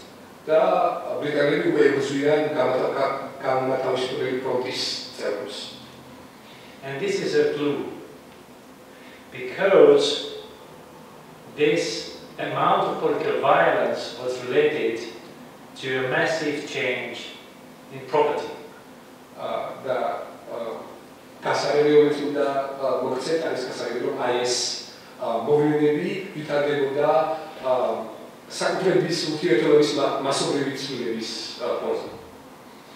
And then, in order to manage this dramatic change in property relationships, they actually introduced a complete terror state to suppress. ამ ტიპის საკუთრების ურთიერთობის შესანარჩუნებლად მას მოუწიათ მთელი ესეთი ტერორის აპარატის წარმოება, იმისთვის რომ შეენარჩუნებინათ ამ ტიპის საკუთრებით ურთიერთობა. Plus, they had a very acute sense at the end that colonial rule is not forever. ამას გარდა მათ ისინი ძალიან კარგად ცნობდნენ, რომ კოლონიური რეჟიმი დიდხანს ვერ გასტანდა. So basically they wanted to secure the property of these people forever. ამრიგად მათ გადაწყვიტეს, რომ ამ დასახლებულებისთვის კერდსახდება სამუდამოდ დაეკანონებინათ. And then we can see that as opposed to the propaganda machine, the very objective BBC propaganda machine in the 1950s, actually the white settlers were trying to get rid of millions of people. BBC-ს პროპაგანდისტული BBC-ს კონტრასტში ეს თეთრკანიანი კოლონიზატორები ცდილობდნენ მილიონობით ადამიანები გამიგონებინათ. And then I don't want to go into a lot of details in this, but this can be a clue for Nazism and the communist political violence as well. მე არ წავალ დეტალებში, მაგრამ გეტყვით, რომ ეს შეიძლება იყოს გასაგები, როგორც ნაცისტური კომუნისტური პოლიტიკური ძალადობის გასაგებად. Nazism was a political movement for the sake of reallocating global and local resources. ნაციზმი გახდა პოლიტიკური პროექტი, რომელიც გლობალური და ლოკალური რესურსების ხელახლა ალოკაციას გულისხმობდა. ხელახლა თავუყარას გულისხმობდა. Italy and Germany and their allies wanted to reconfigure the whole colonial system actually, also within and outside Europe, in order to have a much better position, which they thought they deserved. იტალიაშიც და გერმანიაშიც ფიქრობდნენ, რომ მათ უნდა ხელახლა უნდა გადაეცნოთ მთელი კოლონიური სისტემა და ფიქრობდნენ, რომ ამას იმსახურებდნენ. რათა მიიღოთ განსაკუთრებული პოზიცია, ალბათ მათ შეეძლოთ, რომ ამ პოზიციას იმსახურებდნენ. You have a question? Yeah, I just also remarked that Italy's intervention in Ethiopia was... Ethiopia and Libya, right? One thing which we learn now is that actually the Nazis, the Germans, learned a lot from Italians in this respect. So they went to study the concentration camps set up by Italy in Libya. Intervenție moħta għarħot, moħta Libjaxitz ta' Ethiopiaxitz. Libjaxitz ta' Ethiopiaxitz, ta' Germania b'amħri Italijabis kan ბევრი ამისწავლის, იმიტომ რომ ისინი გაეგზავნნენ ლიბიაში, რათა შეესწავლათ იტალიური საკონცენტრაციო ბანაკი. So the Hollywood version of the Second World War is completely wrong, because this is not about a special hatred as such. ამრიგად მეორე მსოფლიო ომის ჰოლივუდური ვერსია თლიანად სწარია, იმიტომ რომ ეს განსაკუთრებული, იმიტომ რომ ჩვენ საქმე არ გვაქვს განსაკუთრებულ ზიზმს. Nazism can be understood as a policy to advance global positions for the sake of, this is something very important, a racially defined community.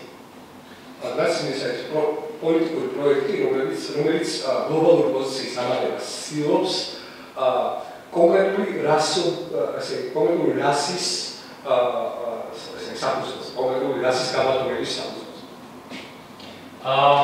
They were doing this also because, Germany suffered a lot right after the First World War. და ამის მიზეზი გახდა ის, რომ პირველი მსოფლიო ომის დასრულების შემდგომ გერმანიას ბევრი ტკივნეული ეტაპის გავამოწია. And also during the great economic crisis. და აგრეთვე იგივე ჰქონდა პირი დიდი ეკონომიკური კრიზისის დროს. But very importantly, they were doing this for the racially purified German nation. მაგრამ მნიშვნელოვანი ის გახდა, რომ ეს ნაცისტები ამას აკეთებდნენ რასობრივად გაწმენდილი გერმანული ნაციის ერის სახით. And here comes one more thing, which is very important to understand Holocaust. Namely, that first of all, of course, there was a hatred against Jews. და ეგ მნიშვნელოვანი ნიუანსი უნდა გავიგოთ ნაციზმის შესახებ. პირველ რიგში ცხადია მათ გააჩნდათ ძიზრი ებრაელების მიმართ. Jews were seen as enemies within and outside Germany. ებრაელებს განიხილავდნენ როგორც მტრებს, როგორც ქვეყნის შიგნით ქვეყნის გარეთ. But one thing is always forgotten, which I think is very important. მაგრამ ერთ ასპექტს ყოველთვის იცნობენ და ეს ასპექტი შემიძლია ძალიან მნიშვნელოვანია. There's a good historian called Ატილა, and he wrote a very good book on the popular socialist ideology of Nazism, of Hitler actually. It was called the popular state of Hitler, right? That was the title. არის ძალიან კარგი ისტორიკოსი, ატილა, რომელსაც დაწერილი აქვს წიგნი, what's the book called? The popular state of, I know it in Hungarian, the popular state of Hitler, right? Hitleris სახალხო სახელმწიფო. And then he actually started working on the economic documents. დაიწყო ეკონომიკური დოკუმენტების კვლევა. And something very important came out, namely that from the very beginning, even before Jews were put into concentration camps or anything, their property was taken away. და გამოიყვა, რომ იქამდე სანამ ებრაელებს საკონცენტრაციო ბანაკებში განათავსებდნენ, მათ ჩამოთეს კენოსაკუთრება. Not once, but several times. არა მხოლოდ ერთხელ, რამდენჯერ. So they took away property. They were happy to see that Jews left Germany in the beginning. და კენოსაკუთრებიდან განძარცვის შემდგომ ისინი ძალიან გახარებულები იყვნენ იმ ფაქტით, რომ but then the whole state got into a criminal logic. Namely, that all those people whose property was taken away was a witness of the robbery. Was a witness. I mean, they were the victims, so they witnessed the crime of the state. ატიობის კოლების შემდეგ ეს ადამიანები ეს ატიობის კოლები ამში წარმოადგენელი პროექტი. And then, in criminal logic, the best thing is to get rid of such witnesses. და რამდენადაც ამ კრიმინალურ ლოგიკას თავისი თვითმკვლელები ხავდაც ლოგიკის შესაბამისად თვითმკვლელები თავიდან მოიციან. And then the Nazis were always thinking about various solutions for this. The solution was not just the killing, but solution is to get rid of these witnesses, right? და შემდგომ გაცნობა სახელმწიფო აპარატმა დაიწყო ზრუნვა როგორ მოიცილებინათ ეს თვითმკვლელები. And then they were making all kinds of calculations, very rational calculations. And in the end, in 1942, in Wannsee, they got to the idea of Endlösung, the final solution. და საბოლოო ჯამში ისინი უამრავ ძალიან რაციონალურ კალკულაციებს აკეთებდნენ და საბოლოოდ 42 წელს მიაგეს საბოლოო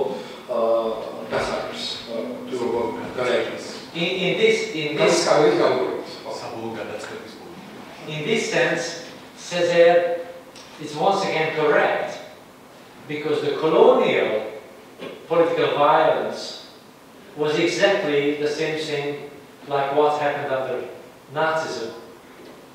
So basically, I think that these protesters from Kenya, they made a mistake. It was not the Gulag of Britain, but the Nazism of Britain. Amigos, Césaire მართალი იყო, საუბრობ კოლონიური სისტემის და ნაციონალური სამართლის კავშირზე, იმიტომ რომ ეს სწორედ ის მეთოდია, რომელსაც კოლონიური სისტემები იყენებდნენ და ეს ადამიანები, რომლებიც ბრიტანეთში უზენაეს სასამართლოს წინ გადან, ცდებიან იმაში, რომ ცდებიან იმაში, რომ ეს მიაჩნიათ გულაგებად, სინამდვილეში ეს იყო ნაციონალური კონსტიტუციური ბანკები კენიაში. So colonial racism is a fight for resources, and then using this racism to even to get rid of people, right?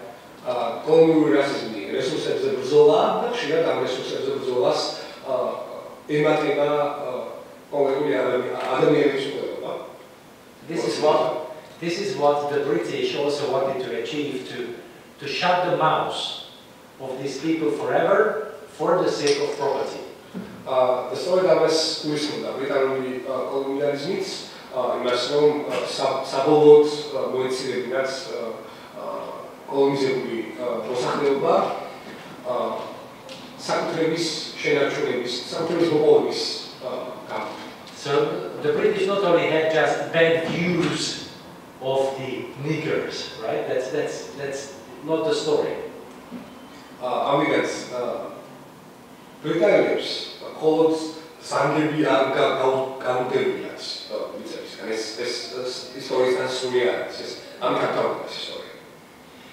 Now, here we get to the very delicate point, what about communism?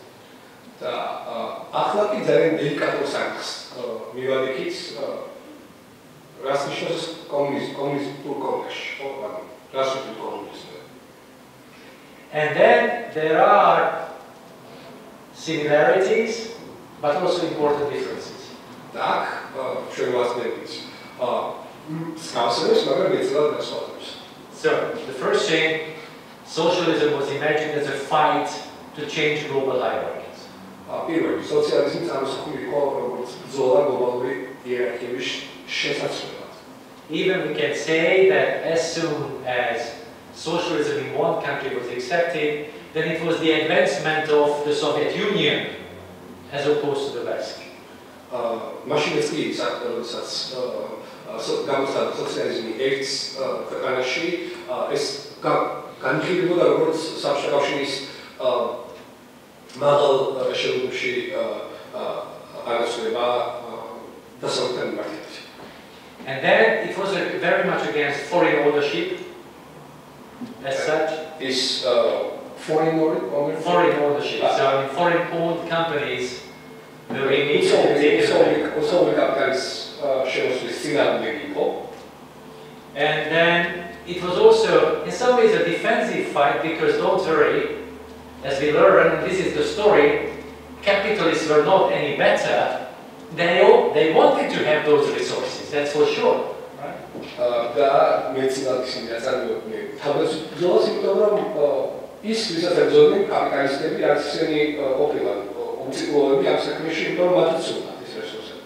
Capital was not happy about losing 1/3 of the territory of the earth from their control. I mean, sorry, that's for them it's not something very good. Რადგან კაპიტალისტები გაოფინული არიან, რომ დედამიწის ტერიტორიის ერთი მესამედი კონტროლიდან დაიქცათ. So they had a fight in the very early beginning, in 1919, 1920, 21, and then they later continued this again and again. ეს ბრძოლა 19 წლიდან 21 წლამდე დაიწყო და შემდეგ გაგრძელდა და გაგრძელდა. Especially after China, they became really panicked, because there was the opportunity that this communism would grow even further. ჩინეთის კომუნისტური რესპუბლიკის გაჩენის შემდეგ მათ ეს კიდევ შპოდა კიდევ გაუქმებდათ, იმიტომ რომ შესაძლოა იყო კომუნიზმი კიდევ უფრო გავრცელებულიყო. I just want to remind you Vietnam, Indonesia, Southeast Asia, very importantly Cuba, Mozambique, Angola, and so on and so on. All these things were seen as potential dangers. Cuba, Mozambique, Angola, Vietnam, Indonesia, all this potential subjects are. And then, never forget, please, that Fidel Castro in Cuba was not a communist.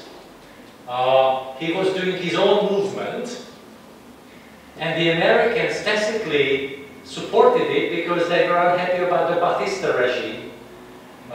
Till the point, Castro decided to nationalize American property. Castro did from Cubashi, Fidel Castro, communist was თავისი მოძრაობა ყავდა, რომელსაც ამერიკელები ეშმაკობად იხმარებოდნენ. იმ ეტაპამდე საგამ მან გადაწყვიტა ამერიკული ქვეყნების ნაციონალიზაცია. And this is how Cuba got into the Soviet camp, because originally Fidel Castro had no such idea. Das war ja kein Thema, kommunismus Kubis sozialistische Bankschi gadonasura, იმიტომ თავიდან ეს სლოცარი იყო Fidel Castro's idea. Actually, once we have an opportunity, then we should sit down and watch a film called Soy Cuba, Ya Cuba, right? Which was made by a Georgian director, right?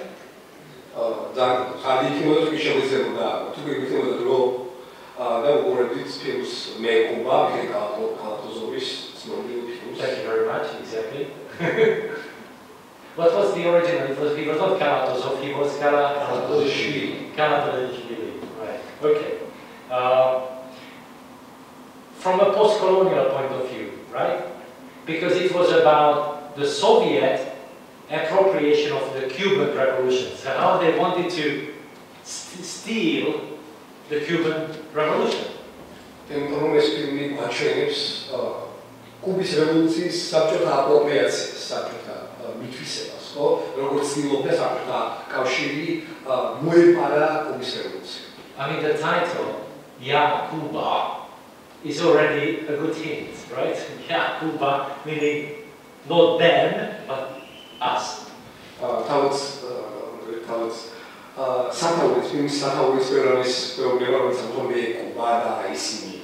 It's a very good film, but once again it shows my point is that this geopolitical fight and the political economy matters in terms of aesthetics and discourses, right? This is the point I'm trying to make.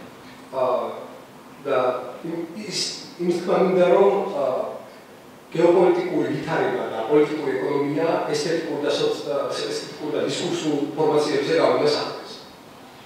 But of course it was in some ways different from capitalism, and I think it's important to see the differences. მაგრამ ამ დროს ეს განსხვავებული იყო კაპიტალიზმისგან და через მნიშვნელოვანია ნახოთ ეს განსხვავება. But here comes the Gulag question. In the 1950s and even earlier in the Soviet Union, we had gulags. We had forced labor.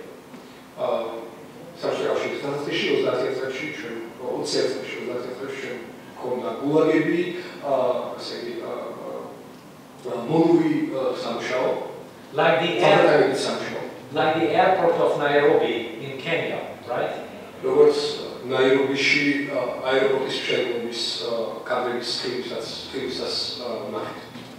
And then it was also very much against previous property owners.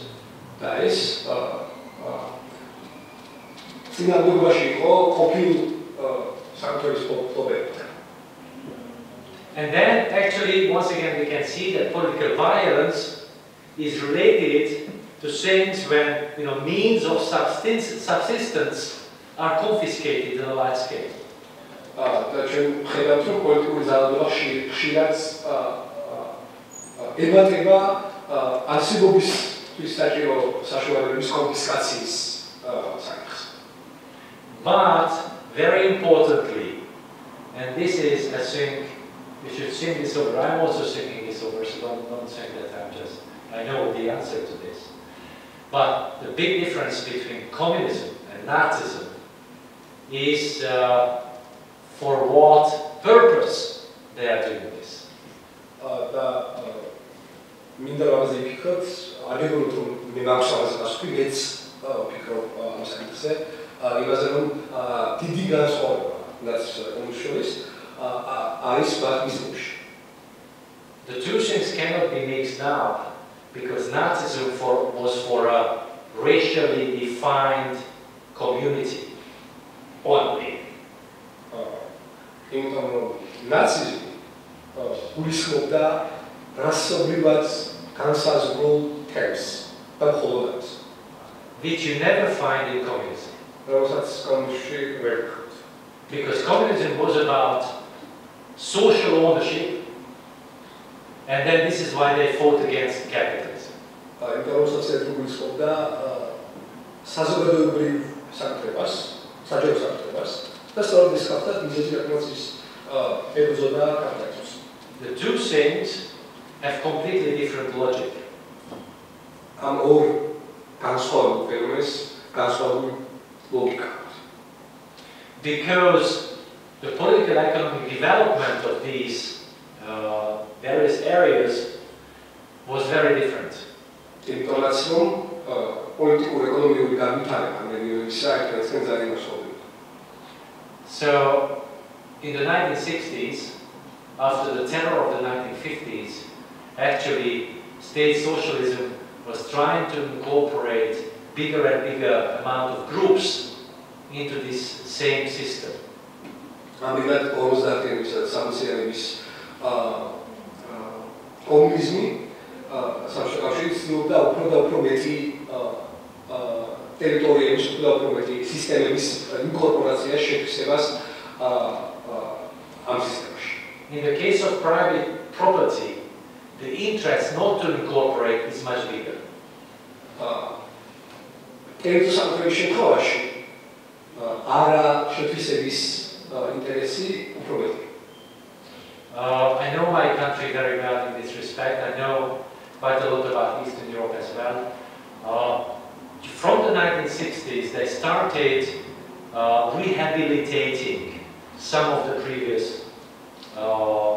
tortured groups into much better social positions. მე კარგად ვიცი ჩემი კავშირისა და აღმოსავლეთ ევროპის ისტორია ამ ხრივ 60-იან წლებში იქ დაიწყეს მსხვერპლთა რეაბილიტაციის პროგრამები და ეს ადამიანები ბევრად უკეთეს პოზიციებზე აღმოჩნდნენ. Because it was not private property and racially defined community. იმიტომ რომ არ არსებობდა კერძო საკუთრება და რასობრივად განსაზღვრული თემა. But I don't want to go into some kind of game in this respect. I think we should stop here, and then we should keep this kind of a complex analysis of global history as your target. We are not here to legitimize capitalism or communism or colonialism. We have to understand what happened in the 20th century to humanity. მე არ მინდა რას თამაში წამოვიწყო, ჩემი აზრით უნდა გავჩერდეთ და მოვიაზროთ თეორიის კომპლექსურობაში არის რომ გავამართლოთ კაპიტალიზმი, კომუნიზმი ან კოლონიალიზმი. არამედ შევხედოთ მათ გლობალურ ისტორიას.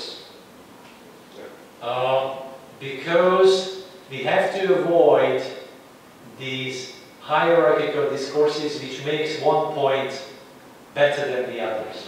რათა ავიღოთ იერარქიული დისკურსები, რომელიც ერთ თემის მეორეზე ამოღებული, მეორეზე წინახება. We have to analyze the global interplay. ჩვენ და გავანალიზოთ გლობალური ურთიერთმიმართება. And then in case we do this analysis, then the situation is going to be far more interesting. და ამ ანალიზის გაკეთების შემდგომ ლანდშაფტი უფრო საინტერესო აღმოჩნდება. Okay? And I think this is very important to do because we haven't done it yet.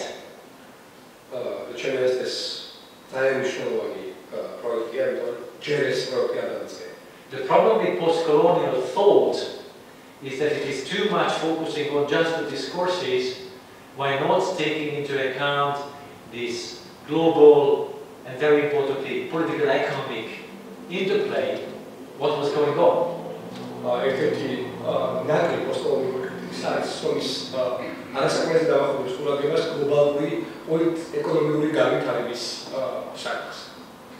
Don't misunderstand me. I'm on the side of the post-colonial thinkers because they first of all know something, plus very importantly they open the door for a large number of new analyses. სწორად გამიგოთ მე არ პოსტკოლონიური კრიტიკის მხარეს, მათ რაღაც მნიშვნელოვანი ჩამჭირეს და გაახსნეს სივრცე ახალი კვლევისთვის. And then we just have to incorporate new elements, actually to incorporate elements which Césaire knew already in the beginning. So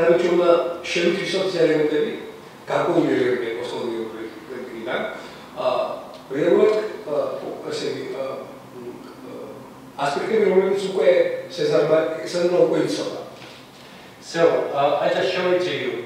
So for instance, Césaire was absolutely clear about socialism as well.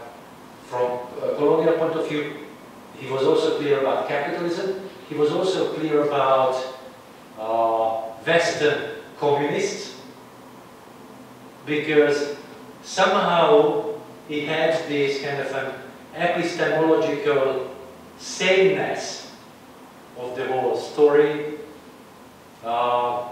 and was able to incorporate racism into these anti-capitalist fights.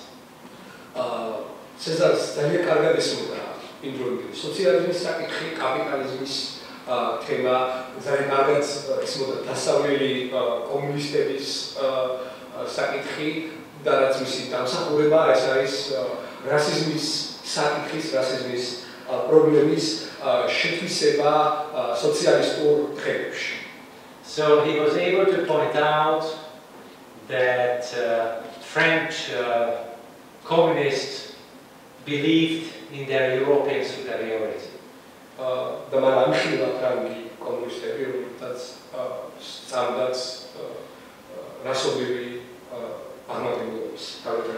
And then he was saying that there are colored workers of the earth.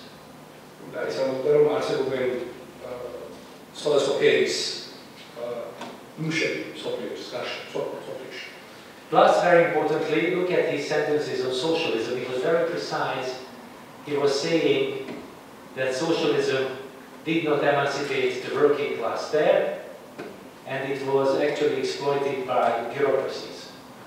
So Césaire was correct. In 1956, at the Hungarian Revolution, this is what he wrote the second day of the Hungarian Revolution. Césaire ძალიან ცხადი იყო სოციალიზმის საკითხთან მიმართებით. ის ამბობდა, რომ სოციალისტურმა რევოლუციამ არ გაათავისუფლა შეტევასი, არამედ ჩავარდა ბიუროკრატიული მმართველობის ქვეშ და ეს ამას წერდა 1955 წელს, როდესაც უნგრეთის რევოლუცია ხდება. So he was able to advance a major critique of socialism on the basis of new class theories, because he was pointing to that direction. ამგვარად ის საერთოდ ცეზარი მისწრაფოდა იყო სოციალიზმის კრიტიკა, ახალი კლასობრივი თეორიის საფუძველზე. So actually he is advancing Milovan Gilas in Yugoslavia, Ivan Salini and George Conrad in Hungary, or George Conrad. He was advancing already this critique of socialism, which became one of the most important critique of socialism. უნგრეთში კონრადთან და ივანთან ერთად სეზარი ყოვის ფიგურა, რომელიც ამ ტიპის კრიტიკის წინწამწევას ცდილობდა სოციალიზმის წინა. Now, I can give a long discussion on how global history is to be rewritten. Right now, you have to believe me that it has to be rewritten completely, right? Because of these colonial connections. Absolutely, მე არ შემიძლია საათობით დისკუსიაში აჩავება, მოგწევთ დამჯეროთ, რომ გლობალური ისტორია ხალხამდე გადაიწეროს კოლონიური მემკვიდრეობის მხედველობაში მიღების გამო. Right now, we have to do one more thing, which is important to us, is to show that the brave fight of colonized people, in what extent it was very successful, but at the same time a great failure in a lot of ways. It was not because their ideas were wrong. ჩვენ შევეცდებით ვაჩვენოთ თუ რა დონემდე, რა წერტილამდე იყო კოლონიზებულთან ბრძოლა კოლონიზატორთა წინააღმდეგ წარმატებული და რა აზრით იყო ისინი მარცხები. Okay, and then with this we go to the very last example of today, which is Congo, Belgium Congo. და აი ასე და შევყვანთ ჩვენი ლექციის ბოლო მაგალითს, რომელიც კონგოს მაგალითი. This is one of the most important stories for various reasons. ეს ერთ-ერთი ცენტრალური ისტორია ამ მრავალ მიზეზთან გამო. We are talking about a country which is half of Europe. რომელიც ევროპის ტერიტორიულად ევროპის ნახევარია. That country was owned not by Belgian government, but was owned by Leopold II personally. Adam spoke ara Belgi's power, Belgi's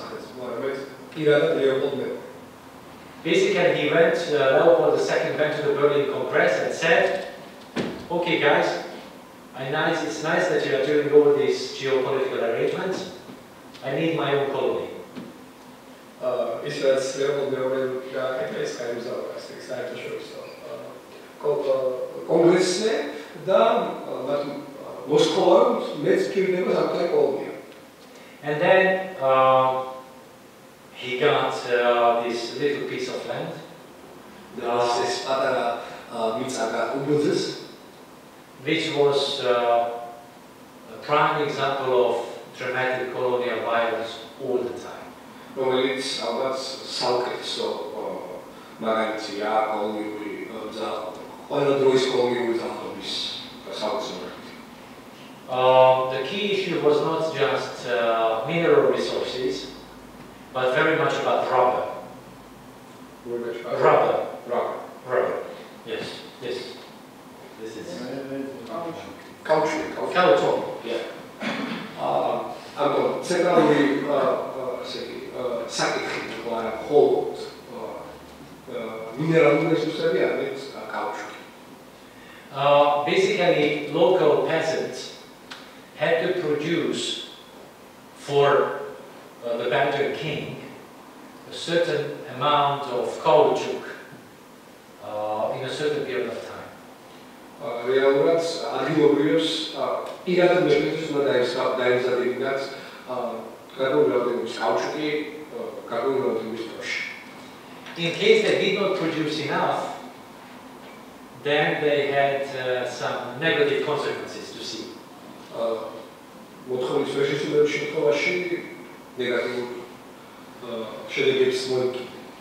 Does anybody know what was the negative consequence? There were two negative consequences.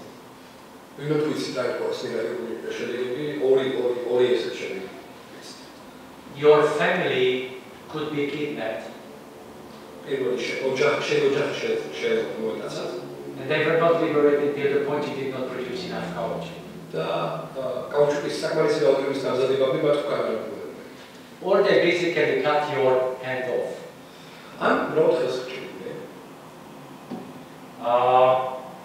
There were various ways how to do it. There was a special wig made out of the skin of the crocodiles, which can cut. So they used it.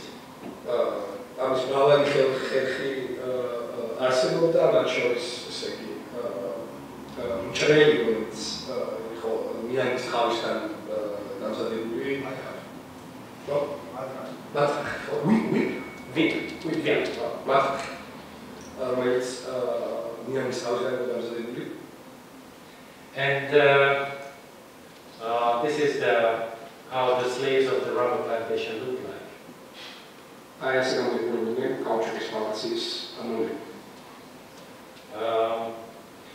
Now, after a while, that was so awkward that the Belgian state actually took over.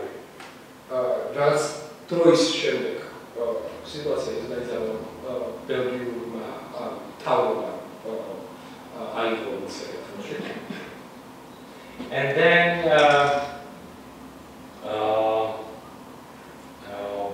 Belgium was managing the country till 1960.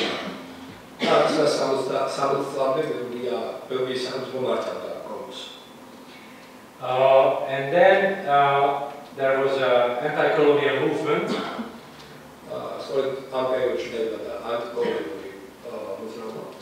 Which was led by this person, Patrice Lumumba.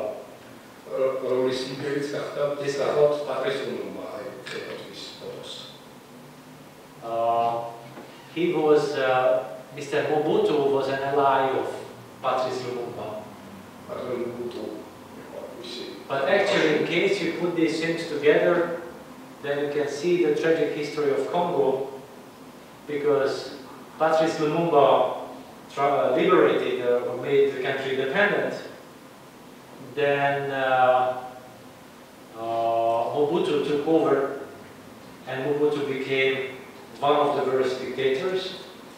In sociological literature, we call it a predatory state, which was established by Mr. Mobutu, Joseph Mobutu.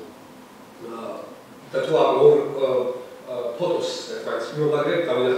Congo's სამსეცების შემდეგ განვითარების ტრაგიკულ ისტორიას, იმიტომ რომ ნაციონალური გათავისუფლების, ეროვნული გათავისუფლების ბრძოლის ლიდერი იყო ადამიანი, რომელსაც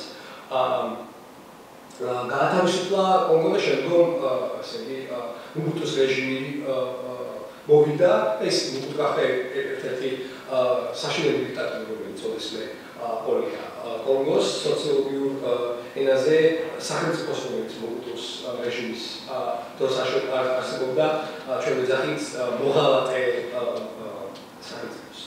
I just show you a little bit of once again a recent film, somehow we are in this period, which is made about Lumumba.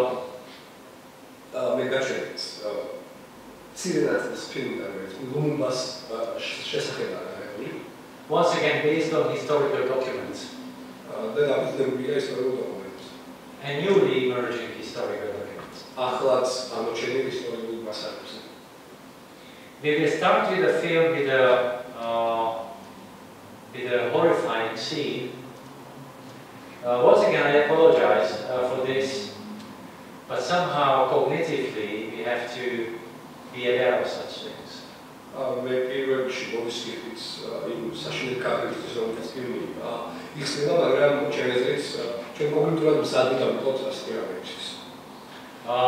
Lumumba became a prime minister in the summer of 1960.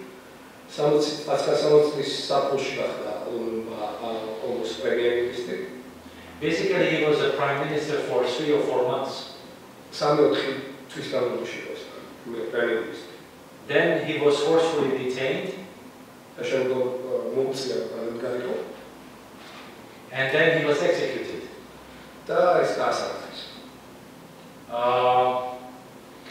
He was executed. For a long time, the official history was that this was because of a provincial leader of Katanga. You know, Katanga is a province the size of France. And for sure that this guy participated in this.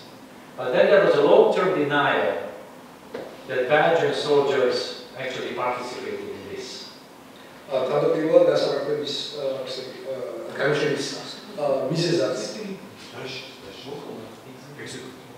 Executed.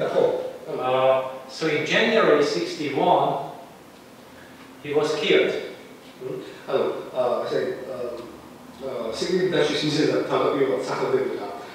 მისი თანამდებობა ერთ-ერთი პროვინციის, კატანგას პროვინციის აჟანტებში, თუმცა შემდგომ როგორც აღმოჩნდა, იყო დეტალური უარყოფა ამ ბრალდებისა და შემდგომ აღმოჩნდა, რომ ამ პროცესში ჩაბმული იყო ბელგიელი ჯარისკაცებიც.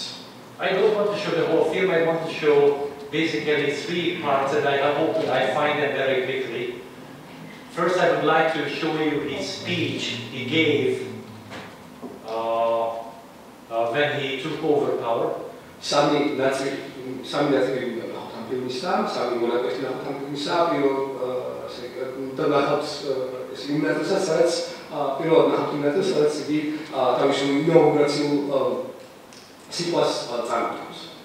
And then we will go to the part which shows how the decision was made about his death.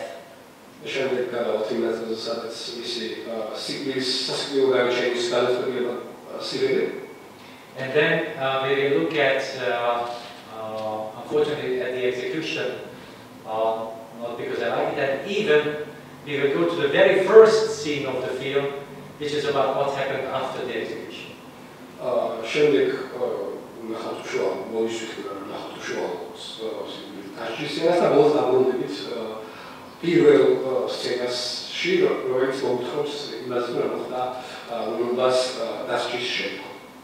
So please be patient a little bit, but I think it's important to see the reality of the situation. First, let's have a look at his speech.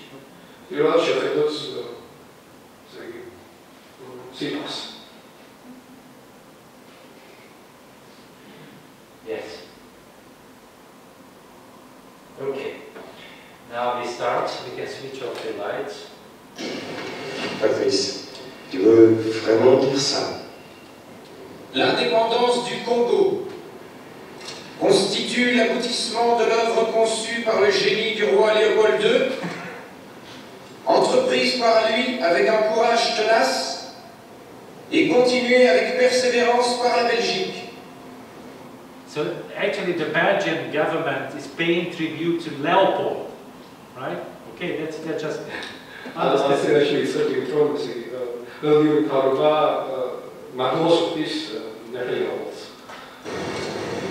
Lorsque Léopold II a entrepris la grande œuvre qui trouve aujourd'hui son couronnement, il ne s'est pas présenté à vous en conquérant, mais en civilisateur.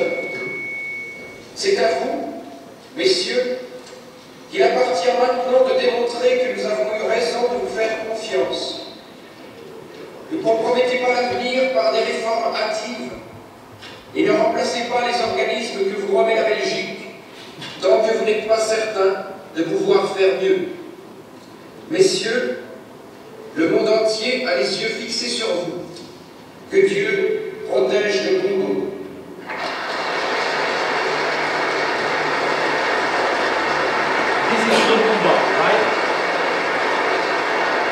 So this is Lumumba, the previous guy, and this is Kasavubu, he became the president, right?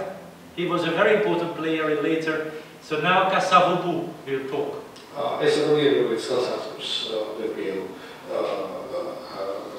Чиновник сайс Касавубу, რომელიც შემდგომ გახდება კონგოს პრეზიდენტი და წინა კადრი იყო პროფესორ ლუმბა ჯანა.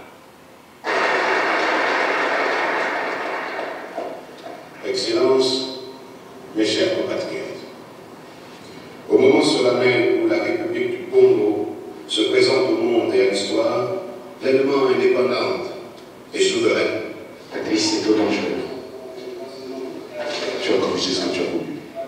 Est-ce que tu sais vraiment ce que tu fais? Tes autres vont nous prendre à contre-pied. Je l'ai entendu.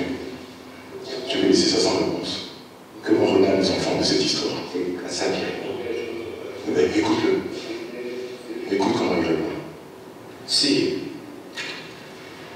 la présence de votre auguste majesté aux cérémonies de ce jour mémorable constitue un éclatant et nouveau témoignage de votre sollicitude pour toutes ces populations que vous avez aimées et protégées. Nous ne les décevrons pas.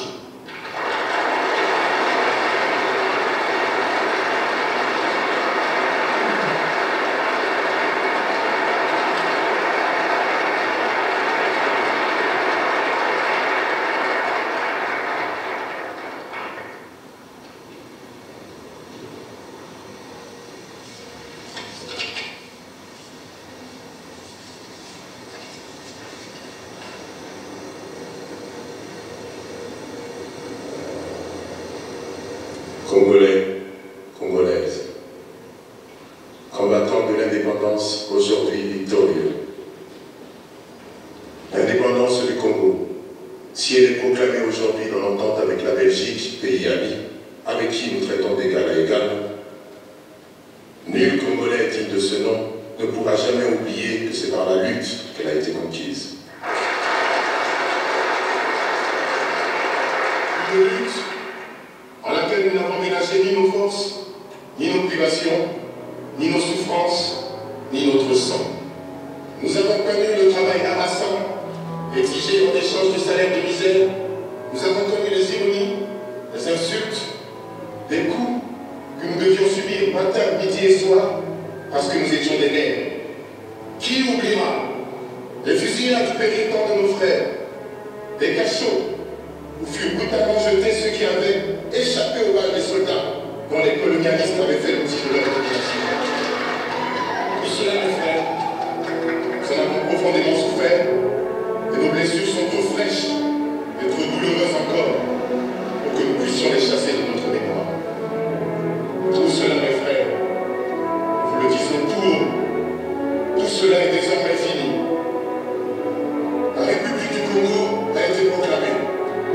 Notre pays est maintenant entre les mains de ses propres enfants.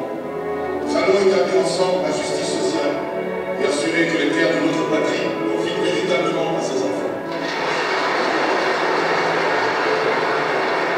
Merci. Excellence. Mesdames, Messieurs, mes chers compatriotes, mes frères de lutte, mes frères de race, voilà ce que j'ai voulu vous dire. Vive l'indépendance de l'unité africaine. Vive le Congo indépendant et souverain.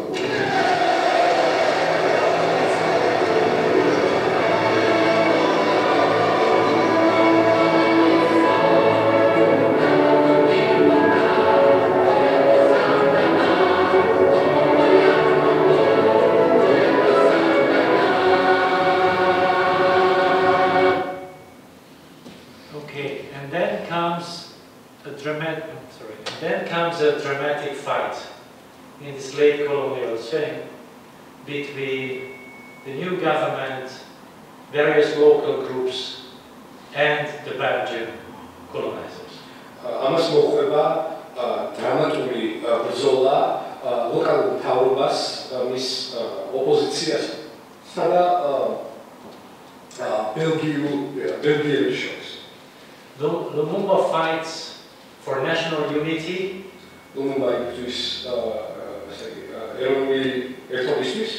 Because the province leader of Katanga wants to have its own share You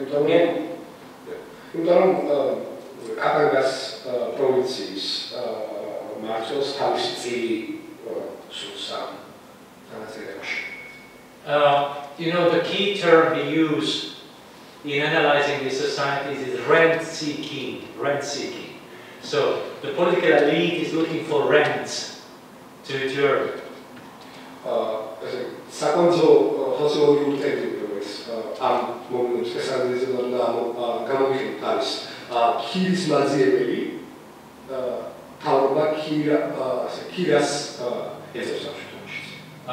The Belgians threatened him several times.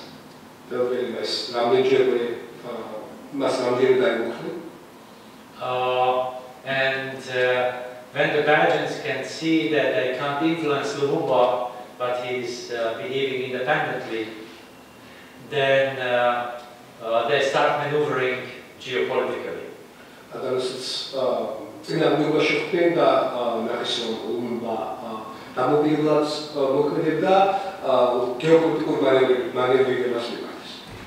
Basically, they buy this Mobutu, the Americans buy Mobutu.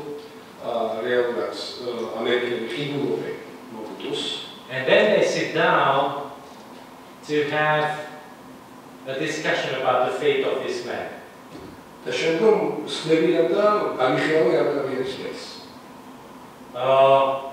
can't show you the whole film. So ambassadors sit down to discuss the fate of Mobutu. Of Lumumba. Here it is. Yes. They capture him and some of his colleagues, and they are severely tortured.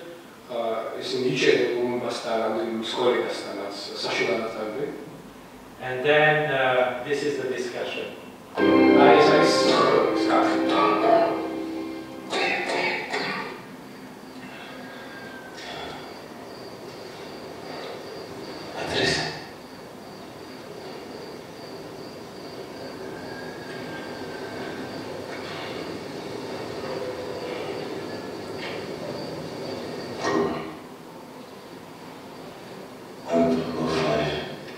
That's a joke. You know, eating flesh. That's it.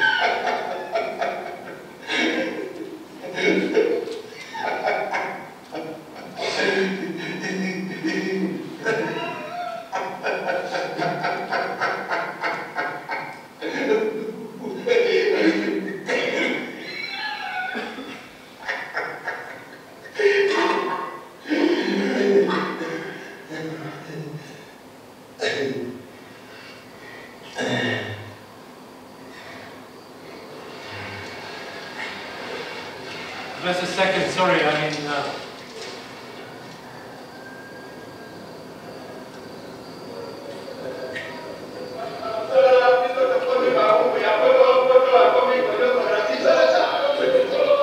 Je pense, messieurs, qu'il est temps de passer au vote.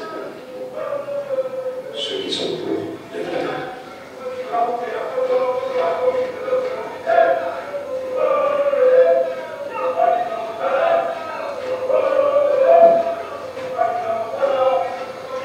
This is Mobutu. This is Kasavubu. Monsieur Capucci, voulez-vous ajouter votre voix? My country's government's not in the habit of meddling into the democratic affairs of a sovereign nation. That's the American ambassador.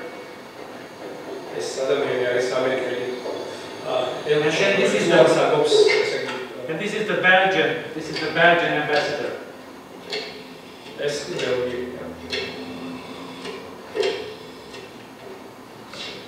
Allô? Oui, voici le message. Demande accord du juif pour recevoir Satan. Je répète. Demande accord du juif pour recevoir Satan. So basically, a bunch of politicians and ambassadors together make a decision, and then the Belgians, in a coded language, give order to kill. ანუ რეალურად ელჩები კრიბებიან და იღებენ გადაწყვეტილებას და შემდგომ ბელგიელი ელჩი კოდირებული ენაზე დაშიფრულ ენაზე გასცემს სიკვდილით დაშლის განკარგულებას. Okay. And here it comes. And then he's the last to be killed. Monsieur le Mont.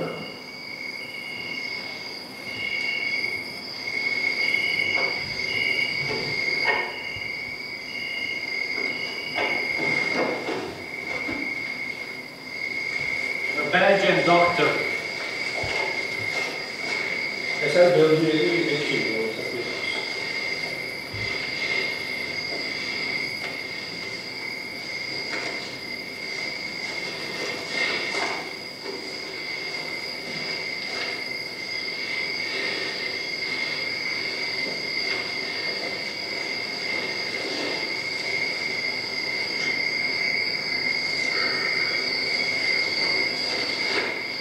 He's 38 or something like that. Almost 39.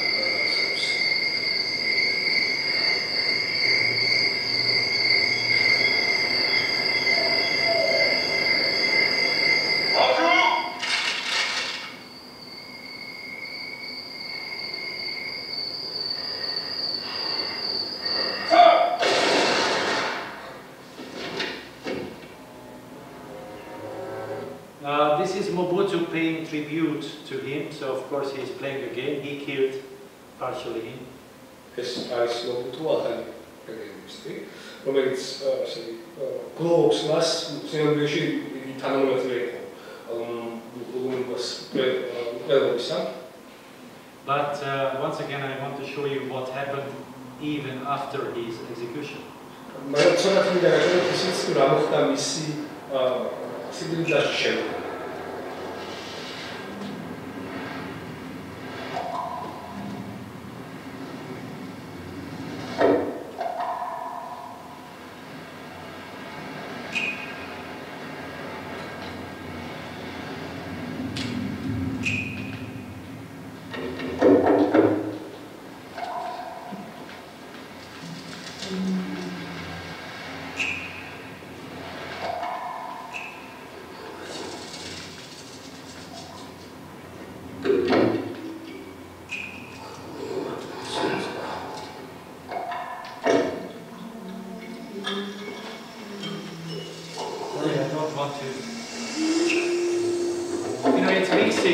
So the film is the film.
mission était claire. Trois corps à retrouver dans la savane et tout faire disparaître.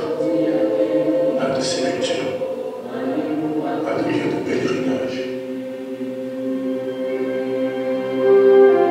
Même moi, je me faisais encore peur.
Tu ne raconteras pas tout aux enfants, n'est-ce pas? Ils ne comprendraient pas.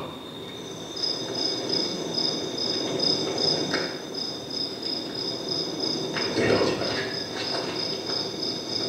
Ne leur dis rien.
Sorry about showing this, but I think it's very important. So you can see that these people not only suffered under colonial rule, kind of a repression we hardly can imagine, but even when they gained independence, things did not really stop. Bolsheviks, კიდევ ერთხელ გაგებისთვის, მაგრამ ჩვენ ნახეთ, რომ ეს ადამიანები არაფერ კოლონიური რეჟიმის დროს იყვნენ რეპრესირებულები და განიცდიდნენ ჩაბრას, არამედ დამოუკიდებლობის მოღვაწის შემდგომაც ბევრი არაფერი შეცვლა. So Lumumba surely made a lot of mistakes in his political life.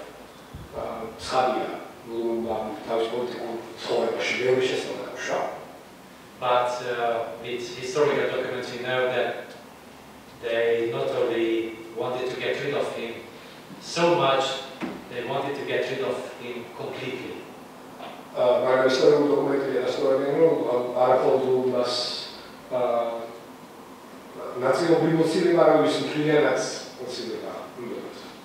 When the world learned there were big demonstrations on behalf of Lumumba, as you could see in the last footage.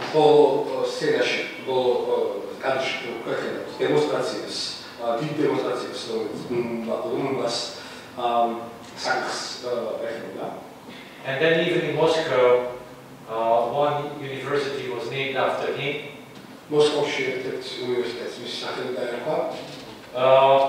But that has been removed. There's not anymore Lumumba. Pay attention. And then at the very end of this field, Lumumba is actually saying, which is from his writings, that this history will be written not in Bruxelles, not in Brussels, not in London, but it's somewhere else.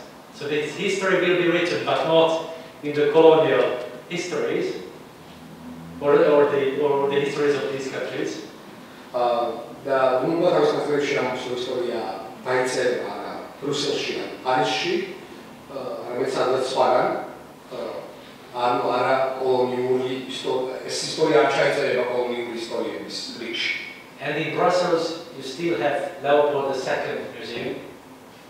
ბრუსელში ლეოპოლდ მეორის მუზეუმი ერთად არსებობს.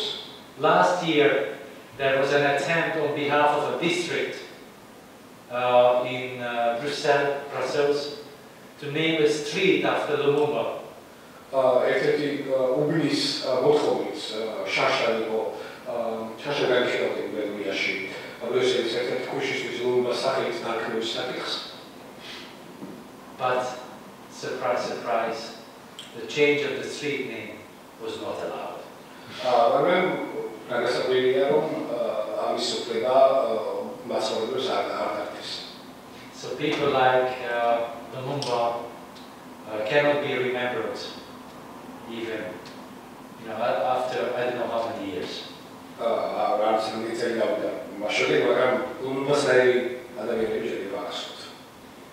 One more thing, and this is the last thing. Once again, we learned it last year that they found the documents that Badgers was so much interested in what was happening in Congo. There was a fight, there was a kind of a civil war after Lumumba.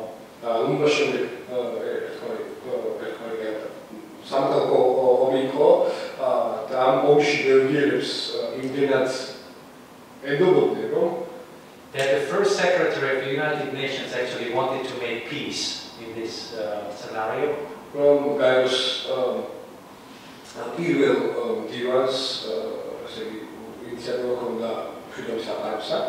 In 1962, I think.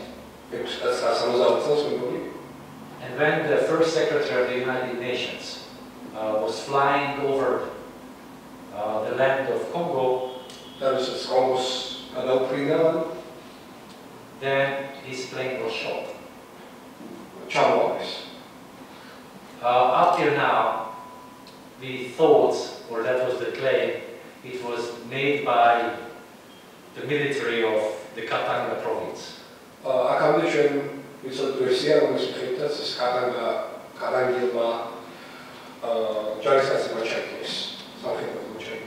Now we know Belgian special forces did it.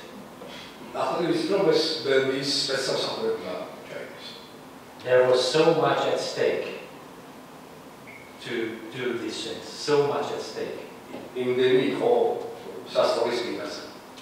Even the first Secretary of the United Nations can be killed.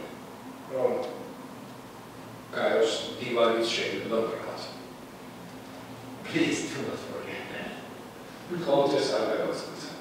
So when we are dealing with post-colonial scenarios and the impact of colonization and how it changed behavior, how it changed societies, how it actually formed interactions, we should not forget that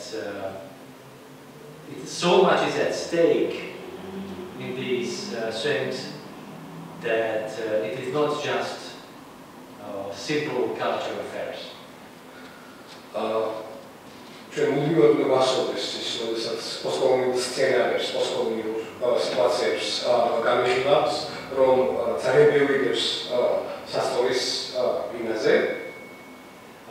So the whole thing is about not just being nice.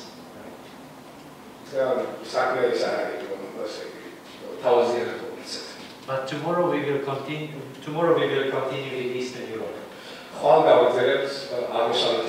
and the refugee crisis. Thank you.